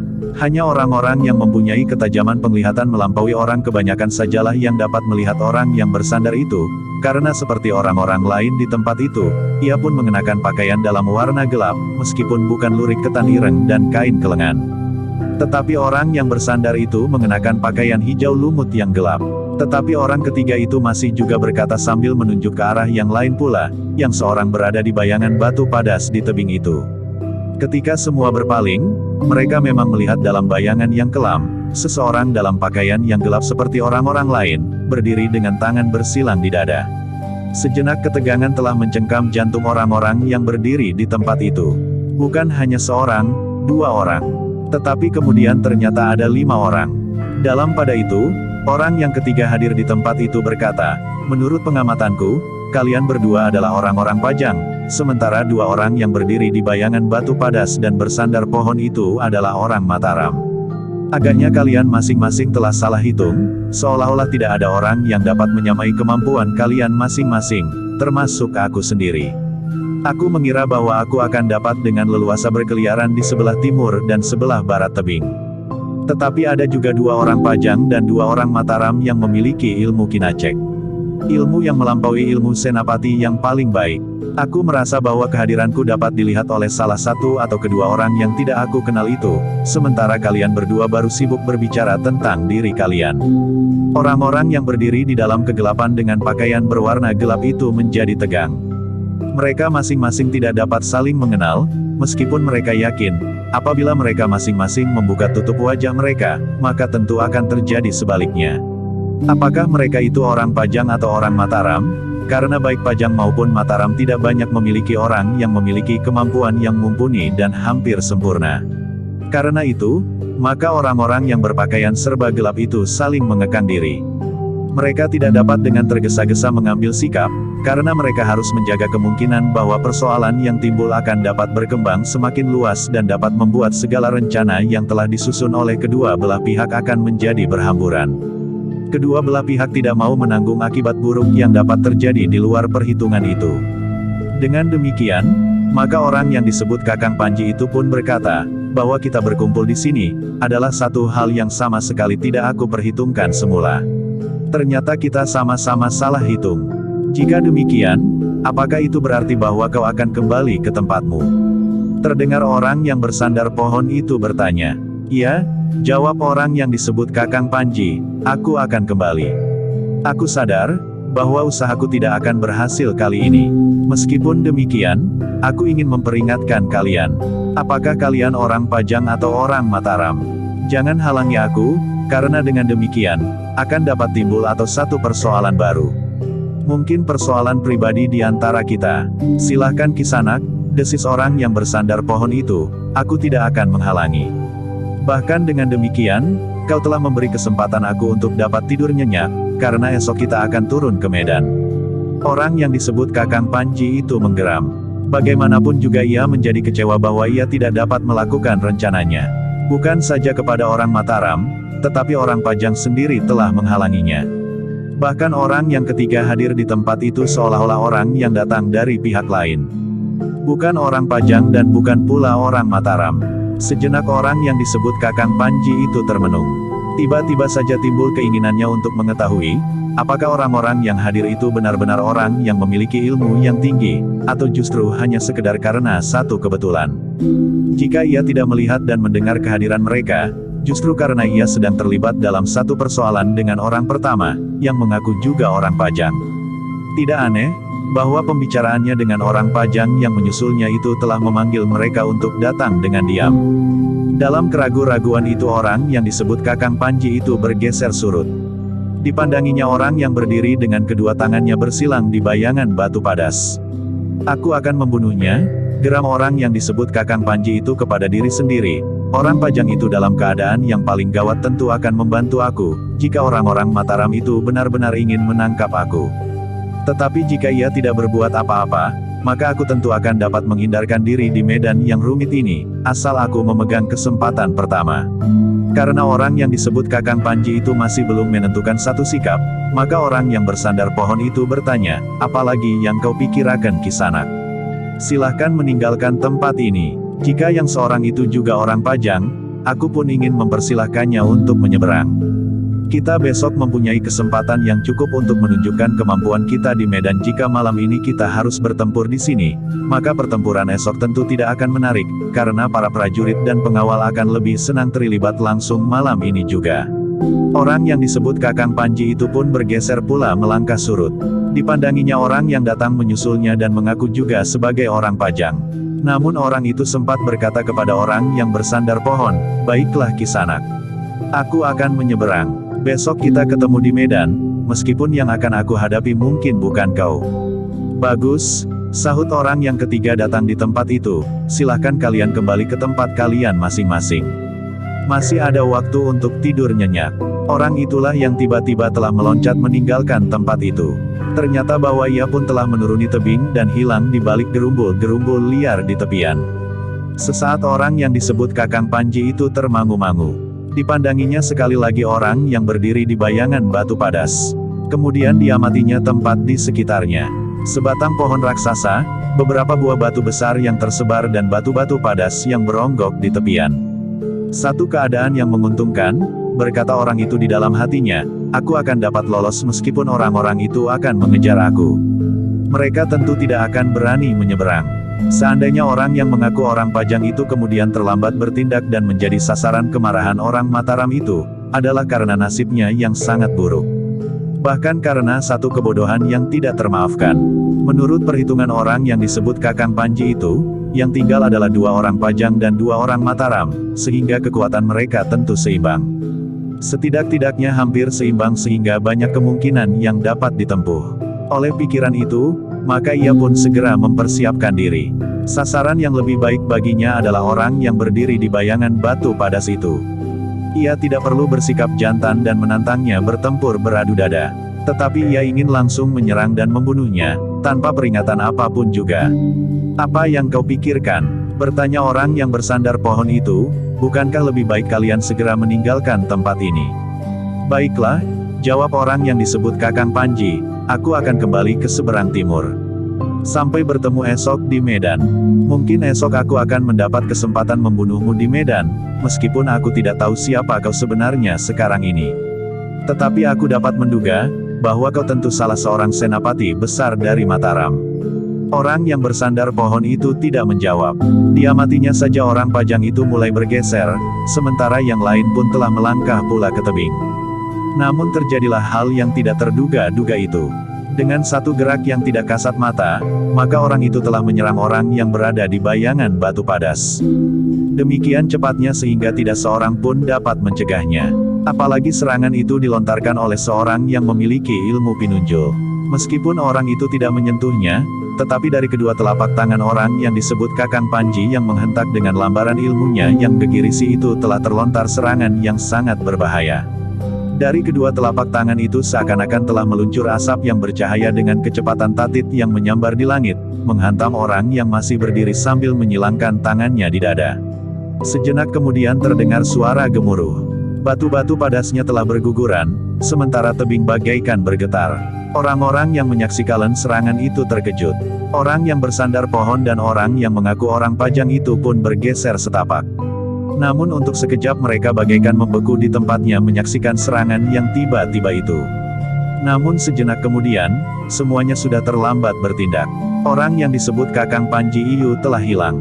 Dengan cepat ia meluncur di sela-sela batu padas dan hilang di antara bebatuan yang berserakan. Orang yang disebut orang Pajang itu pun termangu-mangu namun ia pun kemudian mempersiapkan diri. Karena ia juga disebut orang Pajang, maka mungkin sekali orang-orang Mataram akan melimpahkan kesalahan yang dilakukan oleh orang yang menghilang itu kepadanya. Dalam pada itu, orang yang semula bersandar pohon itu pun memandang orang Pajang itu dengan saksama. Seolah-olah ia memang menuntut tanggung jawab atas peristiwa itu kepadanya. Namun sejenak kemudian, terdengar suara, luar biasa orang Pajang itu memang memiliki ilmu yang tinggi. Serangannya telah menggugurkan tebing dan melumatkan selapis batu padas. Orang Pajang dan orang Mataram yang tinggal itu pun menarik nafas dalam-dalam. Ternyata orang yang berada di bayangan batu padas itu tidak menjadi debu oleh serangan orang Pajang yang menghilang itu. Ia mampu berdiri tegak di kegelapan. Siapakah orang yang telah melakukan itu? Bertanya orang yang semula bersandar pohon kepada orang Pajang yang tinggal. Tetapi orang Pajang itu menggeleng. Katanya, aku tidak tahu. Aku melihat ia menyeberang. Dan aku menyusulnya karena aku tidak mau terjadi sesuatu sebelum pertempuran yang sebenarnya esok pagi. Kedua orang Mataram itu pun mengangguk-angguk. Keduanya percaya, bahwa orang itu memang berbeda sikap dengan orang yang telah melarikan diri. Karena itu, orang yang semula bersandar pohon itu bertanya, nampaknya prajurit-prajurit Pajang mempunyai sikapnya sendiri-sendiri. Aku tidak akan membantah. Kalian sudah melihatnya, jawab orang Pajang itu. Namun dalam pada itu, orang yang mendapat serangan di bayangan batu padas itu bertanya, baiklah. Jika orang yang melarikan diri itu memang tidak dikenal, apakah aku boleh mengenalmu? Tidak ada gunanya, jawab orang pajang itu, besok kita bertemu di medan. Sudah Angger, berkata orang yang semula berdiri bersendar pohon, kami dapat mengenali Angger. Semula memang tidak, tetapi peristiwa yang tiba-tiba itu agaknya telah membuat Angger lupa dengan peranan yang Angger lakukan. Suara Angger segera dapat kami kenali. Orang itu menarik nafas dalam-dalam. Kemudian dilepaskan kain yang menutup wajahnya sambil berdesis, paman pun dapat aku kenal. Sedangkan orang itu pun tidak lagi dapat menyembunyikan dirinya. Tidak ada 2 atau 3 orang yang memiliki ketangkasan seperti itu. Kau salah Adimas, jawab orang yang berada di bayangan batu padas itu, di Matram ada 2 atau 3 orang. Sebagaimana juga di antara para prajurit pajang. Orang yang melepas tutup wajahnya itu mengangguk-angguk. Katanya, mungkin Kakang Mas benar. Ada 2 atau 3 orang. Tetapi cara yang mereka lakukan tentu berbeda dengan cara yang Kakang Mas lakukan. Kakang Mas dapat melemparkan diri tanpa berbuat sesuatu. Sedangkan orang lain akan meloncat menghindar meskipun ia juga akan berhasil mengelakkan diri dari serangan serupa. Orang yang mendapat serangan itu pun kemudian membuka ikat kepalanya yang menutupi sebagian dari wajahnya sementara orang yang semula bersandar pohon itu pun telah berbuat serupa. Satu peristiwa yang tidak pernah aku mimpikan akan terjadi besok, berkata orang yang semula berdiri di bayangan batu padas itu. Ya Kakang Mas, jawab orang pajang, tetapi jika Kakang Mas Sutawijaya tidak segera bertindak, maka keadaan akan menjadi semakin berlarut-larut. Tetapi kadang-kadang aku masih juga dibayangi oleh satu kecemasan tentang diriku sendiri, jawab orang Mataram, rasa-rasanya aku telah melakukan satu dosa yang besar. Yang diperhitungkan adalah hasil keseluruhan Fang diharapkan, jawab orang pajang itu, jika Kakang Mas Sutawijaya kemudian berhasil menyusun satu pemerintahan sebagaimana dicita-citakan oleh ayahanda, maka Kakang Mas justru telah melaksanakan satu kewajiban yang sangat berat yang ternyata oleh ayahanda tidak dibebankan kepada orang lain kecuali Kakang Mas Sutawijaya. Adimas Benawa benar, jawab Raden Sutawijaya, tetapi aku pun masih juga selalu bertanya sampai saat ini. Kenapa tidak Adimas Pangeran Benawa? Pertanyaan yang sebenarnya tidak memerlukan jawaban, sahut Pangeran Benawa. Lalu, bukankah begitu Paman Juru?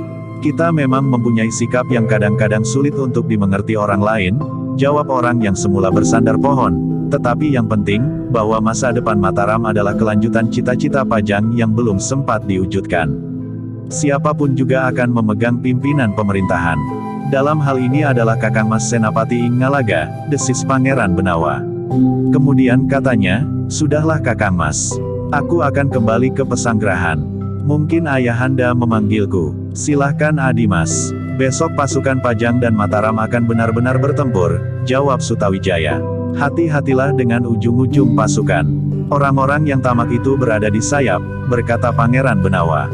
Siapa yang berada di induk pasukan?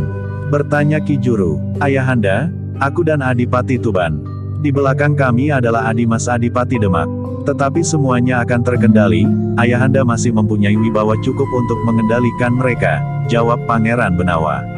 Yang berada di sayap, bertanya Sutawijaya. Seperti yang sudah aku katakan, mereka adalah orang-orang tamak itu, termasuk pasukan khusus Tumenggung Prabadaru.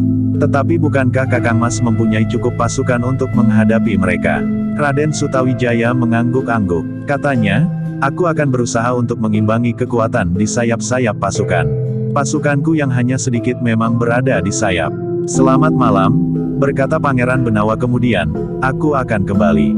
Raden Sutawijaya mengangguk kecil katanya, hati-hatilah. Mungkin akan dapat terjadi salah paham antara kau dengan orang yang telah menyerangku.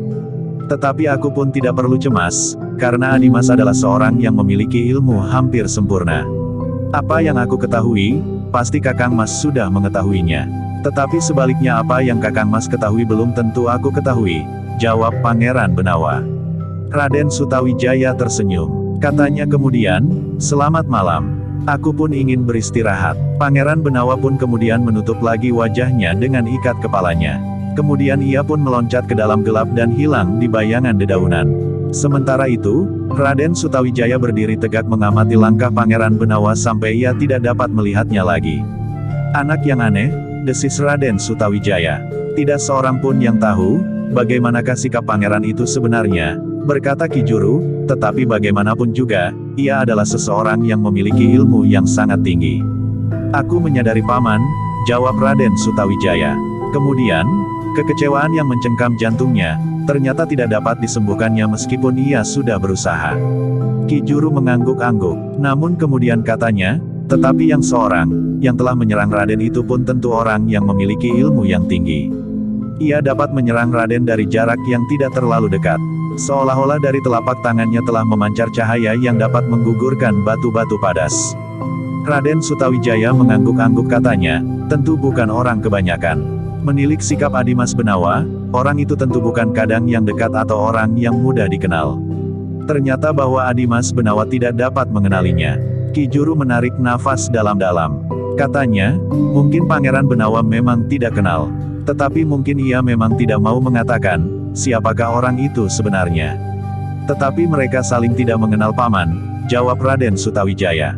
Ki Juru mengangguk-angguk, bahkan katanya kemudian, yang seorang itu pun tidak dapat dikenal pula.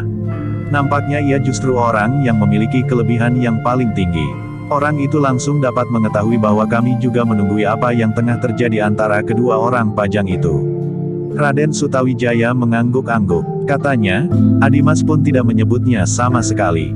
Ki Juru menarik nafas dalam-dalam. Kemudian katanya, baiklah kita beristirahat Ger.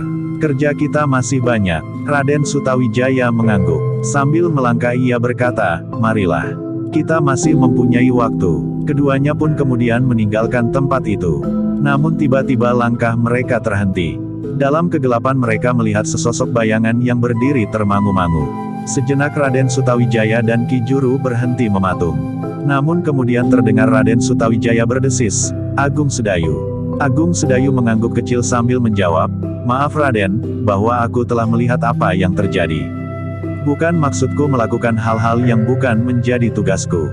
Tetapi terdorong oleh satu keinginan untuk ikut mengamati keadaan, maka aku telah mendekati pertemuan antara beberapa orang yang semula aku lihat dari kejauhan. Justru karena aku tidak dapat melihat dengan pasti apa yang terjadi, maka aku telah berusaha untuk mendekat dan melihat lebih jelas lagi. Raden Sutawijaya menarik nafas dalam-dalam. Kemudian katanya, luar biasa. Kau telah berhasil Agung Sedayu. Kehadiranmu tidak dapat kami ketahui. Jaraknya masih cukup jauh Raden. Dan aku memang berusaha untuk bersembunyi selagi perhatian Raden tertuju kepada orang-orang pajang. Raden Sutawijaya mengangguk-angguk. Katanya, kenapa kau tidak mendekat saja Agung Sedayu, meskipun kau harus menutup wajahmu agar kau tidak dapat dikenal oleh orang-orang pajang. Pangeran Benawa tidak akan dapat aku kelabui, jawab Agung Sedayu. Raden Sutawijaya mengerutkan keningnya. Katanya, jadi kau tahu juga bahwa salah seorang di antara kedua orang pajang itu adalah Adimas Benawa. Aku melihatnya Raden, jawab Agung Sedayu. Jika demikian, kau melihat juga yang seorang dari orang pajang itu menyerangku?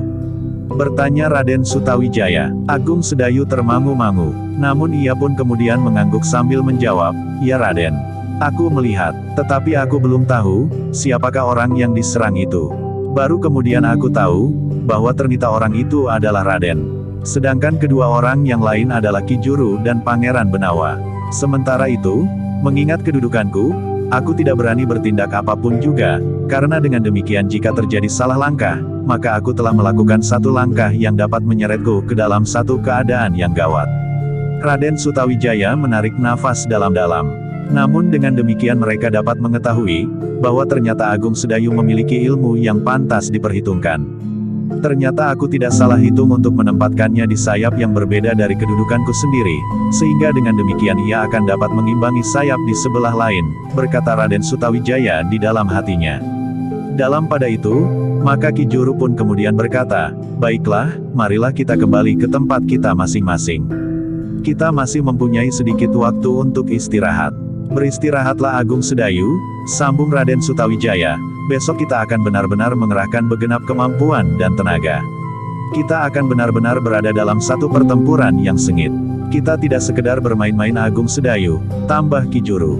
Agungi Sedayu menarik nafas. Ia sadar, bahwa esok pagi pasukan Pajang dan pasukan Mataram akan bertempur.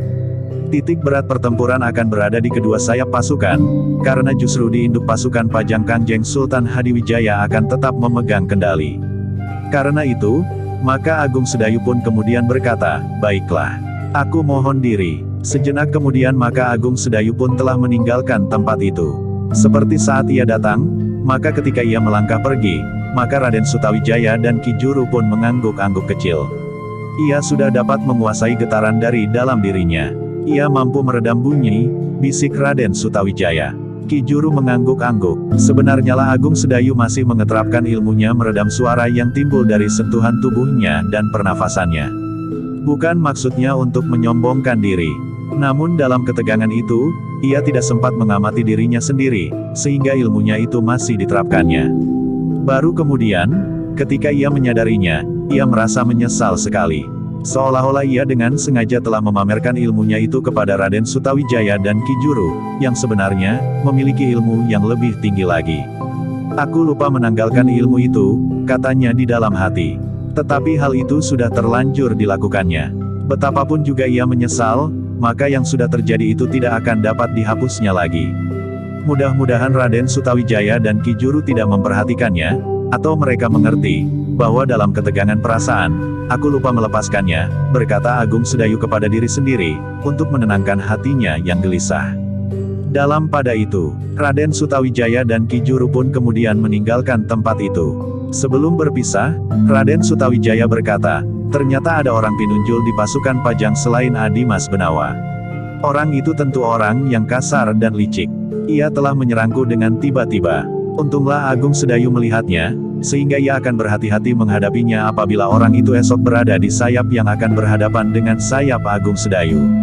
Ki Juru mengangguk-angguk. Jawabnya, orang itu perlu diperhatikan. Tetapi sulit untuk menemukannya di antara para senapati Pajang yang banyak jumlahnya. Raden Sutawijaya tidak menjawab, namun kemudian ia pun memisahkan diri dari Ki Juru yang kembali ke induk pasukan Mataram. Sementara itu, Pangeran Benawa yang dengan diam-diam telah berada di pesanggerahan kembali terkejut ketika seseorang mencarinya. Dengan kepala tunduk, orang itu berkata, "Pangeran, Kanjeng Sultan Hadiwijaya telah memanggil Pangeran." "Sekarang?" bertanya Pangeran Benawa. "Ya, sekarang Pangeran. Ayahanda Sultan agaknya tidak dapat beristirahat. Mungkin oleh kegelisahan, tetapi mungkin oleh suasana yang tidak menguntungkan bagi kesehatan Ayahanda Pangeran," jawab orang itu. Pangeran Benawa menarik nafas dalam-dalam, kemudian katanya, "Aku akan segera menghadap." "Pergilah dahulu." Orang itu mengangguk hormat, kemudian ia pun melangkah surut meninggalkan Pangeran Benawa yang termangu-mangu. Tetapi ia tidak mau membuat ayahandanya bertambah gelisah.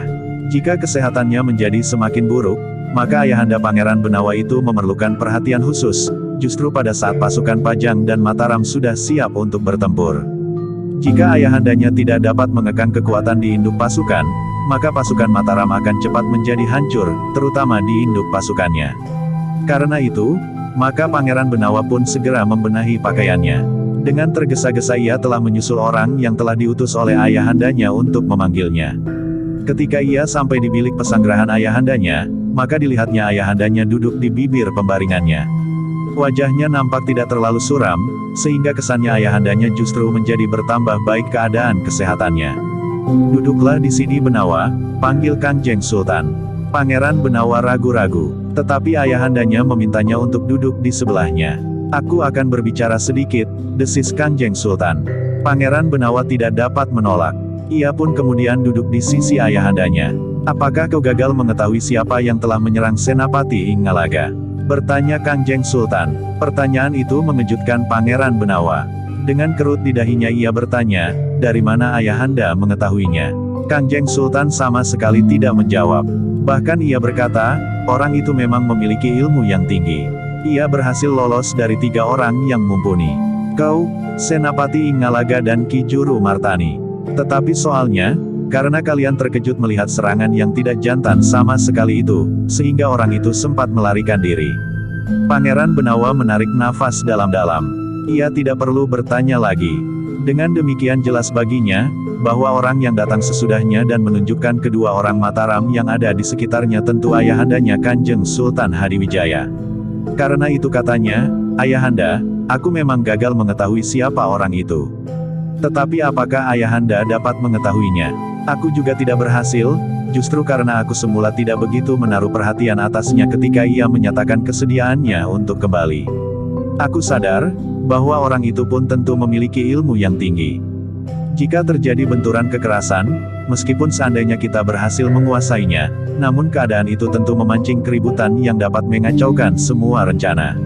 Karena itu, aku memutuskan untuk menunda niatku untuk mengetahuinya, jawab Kangjeng Sultan. Pangeran Benawa mengangguk-angguk, ia pun mempunyai pertimbangan yang serupa. Namun orang itu benar-benar terlepas dari pengamatannya. Dalam pada itu, maka Kangjeng Sultan pun kemudian berkata, Benawa, peristiwa ini nampaknya dapat sedikit menyegarkan tubuhku. Tetapi agaknya aku telah memaksa diri sehingga tidak menguntungkan bagi kesehatanku. Namun aku berharap bahwa aku tidak akan mengalami kesulitan selama aku mengendalikan orang-orang Pajang, terutama yang berada di induk pasukan, termasuk Adipati Tuban dan Demak. Aku akan berusaha membantu ayahanda sejauh dapat aku lakukan, jawab Pangeran Benawa. Kangjeng Sultan menarik nafas dalam-dalam. Tiba-tiba saja pandangan matanya menjadi sayu.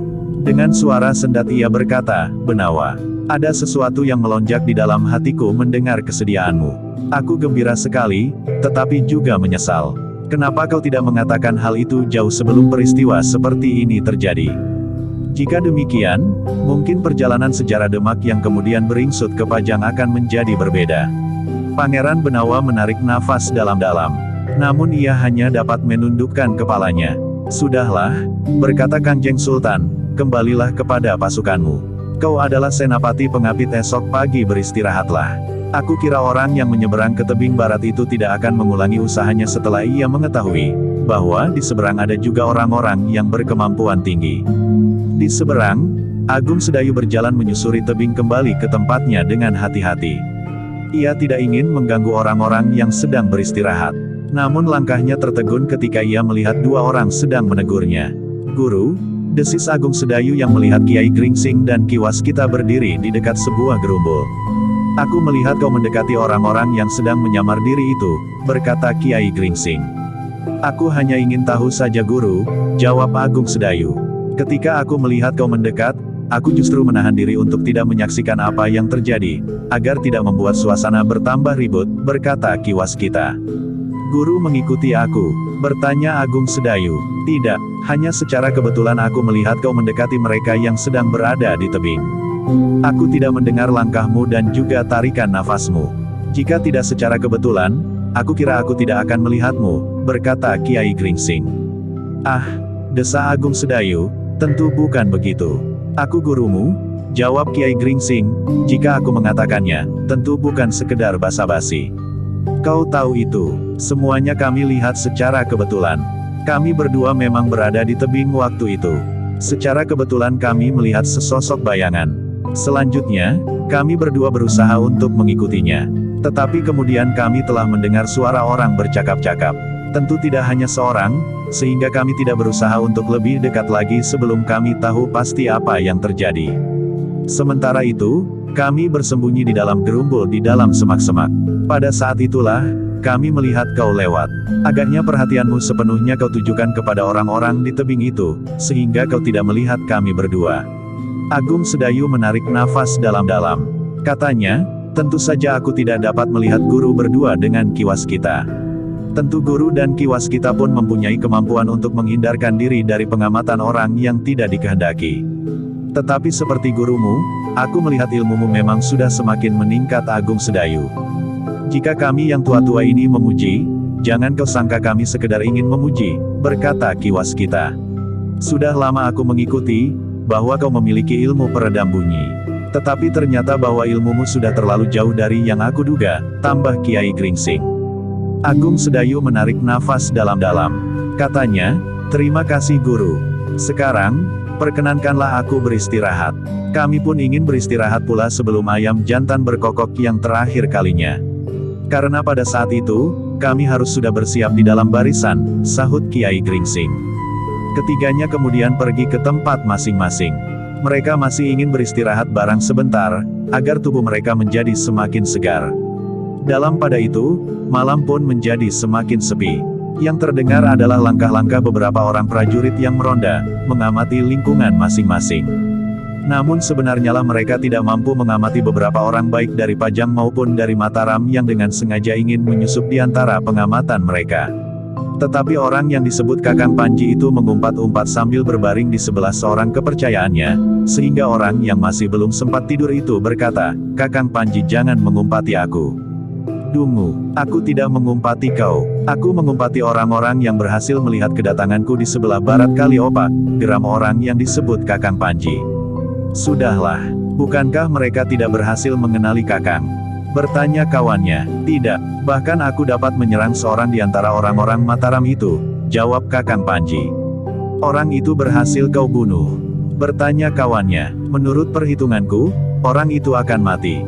Aku menyerang tanpa peringatan dan tanpa ancang-ancang," jawab Kakang Panji. "Jadi esok pagi akan kita lihat, apakah Sutawijaya atau Ki Juru Martani yang tidak hadir di peperangan. Karena menurut perhitunganku, dua orang Mataram itu tentu Sutawijaya dan Ki Juru. Tidak ada orang lain di Mataram yang memiliki kemampuan setinggi kedua orang itu, atau setidak-tidaknya mendekati." Kepercayaannya yang berbaring di sisinya mengangguk-angguk. Tetapi ia tidak menjawab. Ia ingin dapat tidur barang sekejap, sebelum esok pagi harus maju ke medan. Karena orang yang ada di sebelahnya tidak menyahut lagi, maka orang yang disebut Kakang Panji itu pun kemudian terdiam. Ia harus menelan satu kenyataan, bahwa ia bukan orang yang tidak ada duanya di seluruh jagat Pajang dan Mataram. Sejenak kemudian, maka seberang menyeberang Kaliopak itu pun menjadi kian sepi. Yang masih bertugas membuat perapian menjadi semakin besar karena dinginnya malam semakin menggigil tulang. Sementara dua di antara mereka harus nganglang mengamati tebing di daerah tugas masing-masing. Ketika dedaunan menjadi basah oleh embun, maka beberapa orang petugas di kedua belah pihak telah bangun. Mereka adalah juru makanan yang harus mempersiapkan makan pada pemimpin di kedua belah pihak dan para prajurit dan pengawal yang jumlahnya cukup banyak. Karena itu, baik bagi Pajang maupun bagi Mataram, setiap kelompok telah ditunjuk petugasnya masing-masing, agar persiapannya dapat dilakukan lebih cepat. Dengan tergesa-gesa para petugas itu lebih mempersiapkan minum dan makan pagi sebelum pertempuran akan pecah di saat matahari terbit. Para prajurit dan para pengawal harus mempersiapkan diri mereka sebaik-baiknya sebelum turun ke medan. Dengan demikian, maka di kedua pesanggerahan itu, suasana sudah mulai terasa sibuk.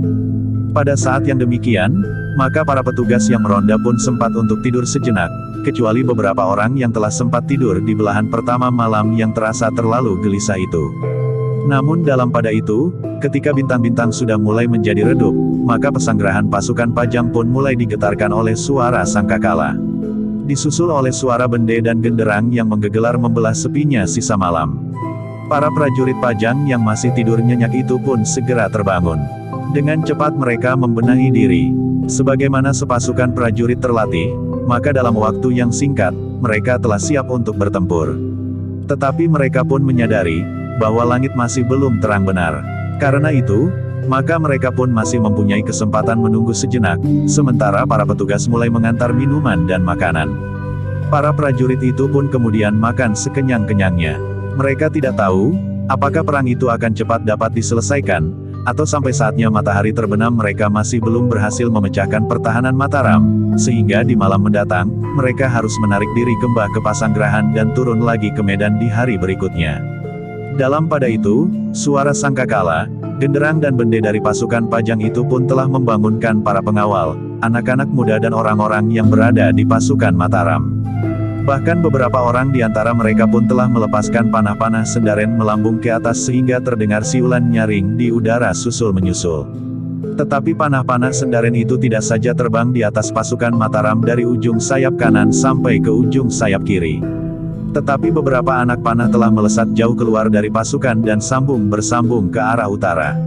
Demikianlah, maka pasukan di kedua belah pihak itu pun telah terbangun. Mereka telah mengisi perut mereka sebelum mereka akan turun ke medan. Sementara itu, para pemimpin kelompok telah mulai meneliti para prajurit dan pengawal yang menjadi tanggung jawabnya.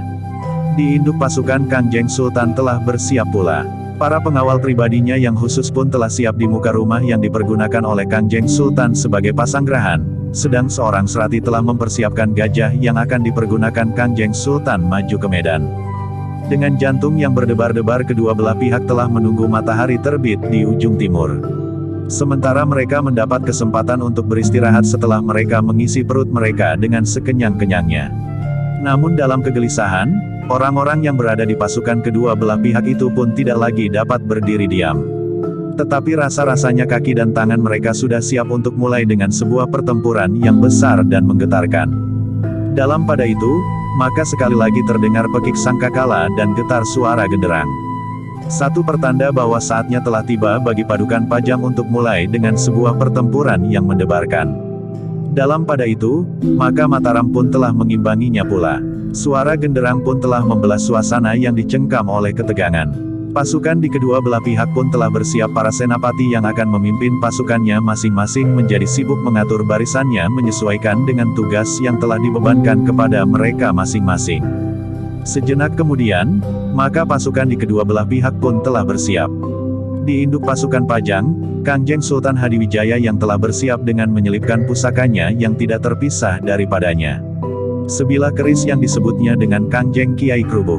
Sementara Pangeran Benawa pun telah bersiap pula sebelah menyebelah dengan Adipati Tuban, sementara di belakang pasukan pengawal khusus Adipati Demak pun telah bersiap pula dengan pasukannya. Namun dalam pada itu, Kangjeng Sultan tidak segera naik ke punggung gajahnya.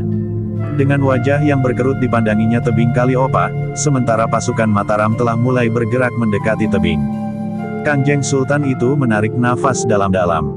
Meskipun pasukan induk Mataram dilengkapi dengan tanda-tanda kebesaran, namun ketajaman penglihatan batinnya dapat mengetahui bahwa sebenarnya lah induk pasukan Mataram itu terlalu lemah untuk menghadapi induk pasukan Pajang, apabila kedua pasukan itu benar-benar akan berbenturan. Namun Ki Juru pun tidak membiarkan kesan yang demikian itu dapat ditangkap oleh orang-orang Pajang.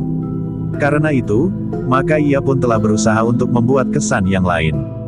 Karena itulah, maka orang-orang Pajang yang melihat pasukan Mataram yang segelar sepapan, menjadi berdebar-debar juga. Ternyata Mataram juga mampu mengerahkan pasukan yang besar untuk mengimbangi para prajurit Pajang. Tetapi para pengawal khusus Kangjeng Sultan Hadiwijaya dan para senapati yang ada di induk pasukan menjadi heran. Mereka melihat bahwa Kangjeng Sultan tidak segera memerintahkan pasukan Pajang untuk menggempur pasukan Mataram. Sedangkan pasukan Mataram telah berada beberapa langkah saja dari tebing sebelah barat Kaliopa. Namun dalam pada itu, para panglima dan senapati yang berada di sayap mempunyai sikap yang lain. Mereka memang tidak terlalu menghiraukan Kangjeng Sultan Hadiwijaya. Meskipun dalam perhitungan mereka, Kangjeng Sultan itu harus membenturkan diri dan pasukan induknya melawan pasukan Mataram, sehingga keduanya akan menjadi hancur, tetapi ada dorongan yang lebih kuat dari perhitungan itu, untuk meninggalkan saja Kangjeng Sultan Hadiwijaya. Pada saatnya hal itu akan terjadi, berkata Kakang Panji di dalam hatinya. Karena itu, maka pasukan yang ada di sayap, agaknya tidak terlalu bersabar seperti pasukan Pajang yang berada di induk pasukan. Oleh dorongan itulah, maka para panglima dan senapati yang berada di sayap pasukan Pajang, tanpa menunggu langkah pasukan induknya, telah mendahului menuruni tebing di sebelah timur Kaliopa untuk langsung menyerang pertahanan pasukan Mataram. Dalam pada itu, seorang senapati di induk pasukan yang tidak sabar telah saling bertanya dengan kawan-kawan, kenapa kita masih menunggu, sementara suara sangkakala dan genderang telah membelah langit. Meskipun tidak seorang pun yang menyampaikan pertanyaan itu kepada Kangjeng Sultan, namun agaknya Kangjeng Sultan menyadari, bahwa para prajuritnya ingin mengetahui sikapnya itu. Karena itu, maka katanya kepada seorang senapati pengawal khususnya, beritahukan kepada para senapati pangapit, bahwa kita harus menunggu barang sejenak. Menurut pengamatanku, pasukan induk dari Mataram itu terlalu kuat. Mereka meletakkan kekuatannya pada pasukan induknya. Sehingga dengan demikian, maka sayap-sayap mereka menjadi lemah. Karena itu, aku membiarkan para panglima dan senapati di sayap pasukan ini mendahului bertindak. Tanpa perintahku, agaknya mereka menyadari dan telah melakukan satu langkah yang benar. Jika pasukan sayap Mataram mulai merasa terdesak dan menarik sebagian pasukan induk, maka barulah kita menyerang, agar kita tidak dihancurkan oleh pasukan Mataram pada saat kita memanjat tebing Kaliopa. Para senapati yang mendengar keterangan itu mengerutkan keningnya. Seorang di antara mereka berkata, Kangjeng Sultan memang sudah terlalu tua untuk menjadi seorang senapati. Ia terlalu hati-hati menghadapi medan. Tetapi kawannya menjawab, tidak. Bukan terlalu tua, justru penglihatan Kanjeng Sultan yang melampaui ketajaman penglihatan kita. Kanjeng Sultan tidak mau memberikan korban tidak berarti bagi pasukan Pajang. Jika benar perhitungan Kanjeng Sultan, maka Mataram akan dihancurkan mulai dari sayap pasukan. Bukanlah sayap pasukan Pajang terlampau kuat. Pasukan khusus yang gegirisi itu berada di sayap pula. Kau kagum atas pasukan khusus itu. Bagaimana dengan kemampuan pasukan khusus itu dengan pengawal khusus kita ini? Bertanya kawannya. Aku bangga akan pasukan kita ini. Tetapi aku tidak menutup kenyataan tentang pasukan khusus yang dipimpin oleh Tumenggung Prabadaru itu, jawab yang lain. Keduanya pun kemudian terdiam. Mereka mulai melihat pasukan Pajang mendekati tebing di sebelah barat, terutama sayap-sayap pasukan. Sebagaimana telah diperhitungkan oleh Kangjeng Sultan, bahwa mereka tidak akan menunggu sampai perintah dalam keseluruhan diberikan. Dan ternyata perhitungan itu tepat sekali. Kangjeng Sultan memang menjadi berdebar-debar ketika melihat pasukan Pajang yang besar dan kuat itu meloncati bebatuan di Kali Opak. Arus airnya yang tidak terlalu besar, nampaknya tidak menjadi hambatan sama sekali bagi prajurit Pajang itu. Dalam pada itu, pasukan Mataram telah menjadi semakin menepi. Mereka telah mempersiapkan segala macam senjata yang ada. Namun seperti yang telah mereka sepakati kemudian, maka mereka akan mempergunakan anak panah dan lembing untuk menghambat kemajuan pasukan Pajang yang akan memanjat tebing di sebelah barat Kali Opak. Tetapi hal itu telah diperhitungkan pula oleh pasukan Pajang.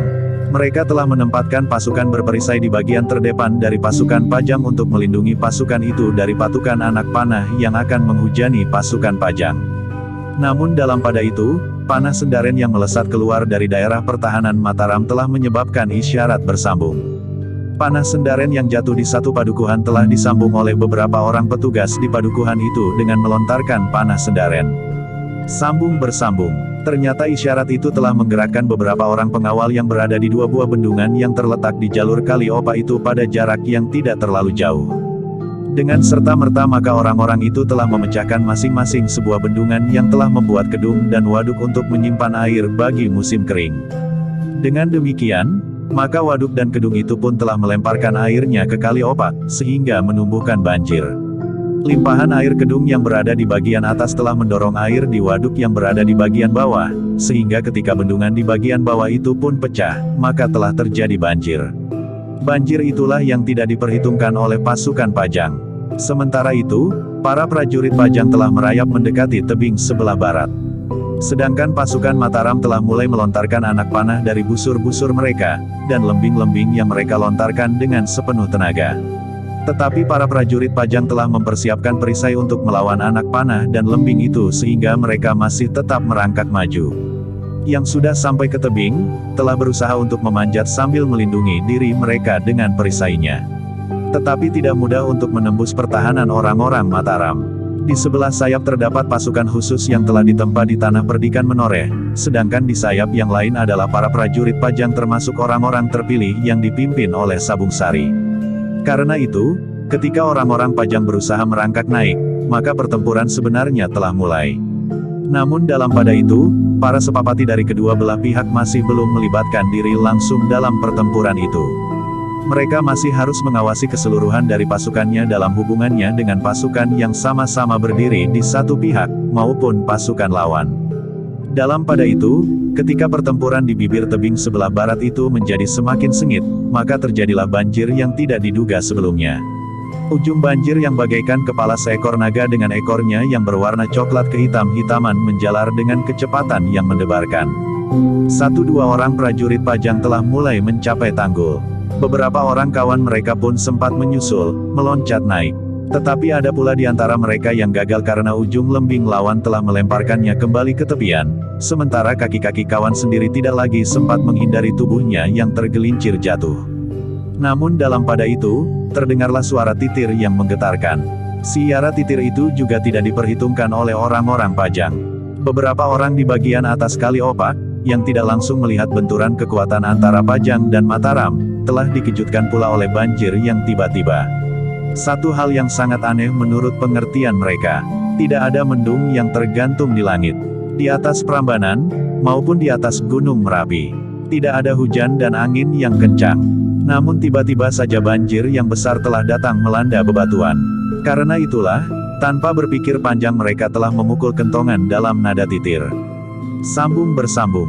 Meskipun suara titir itu tidak sampai ke padukuhan-padukuhan di Prambanan yang telah kosong, karena para penghuninya telah mengungsi, tetapi suaranya di kejauhan itu dapat didengar oleh beberapa orang prajurit Pajang yang sedang bertempur.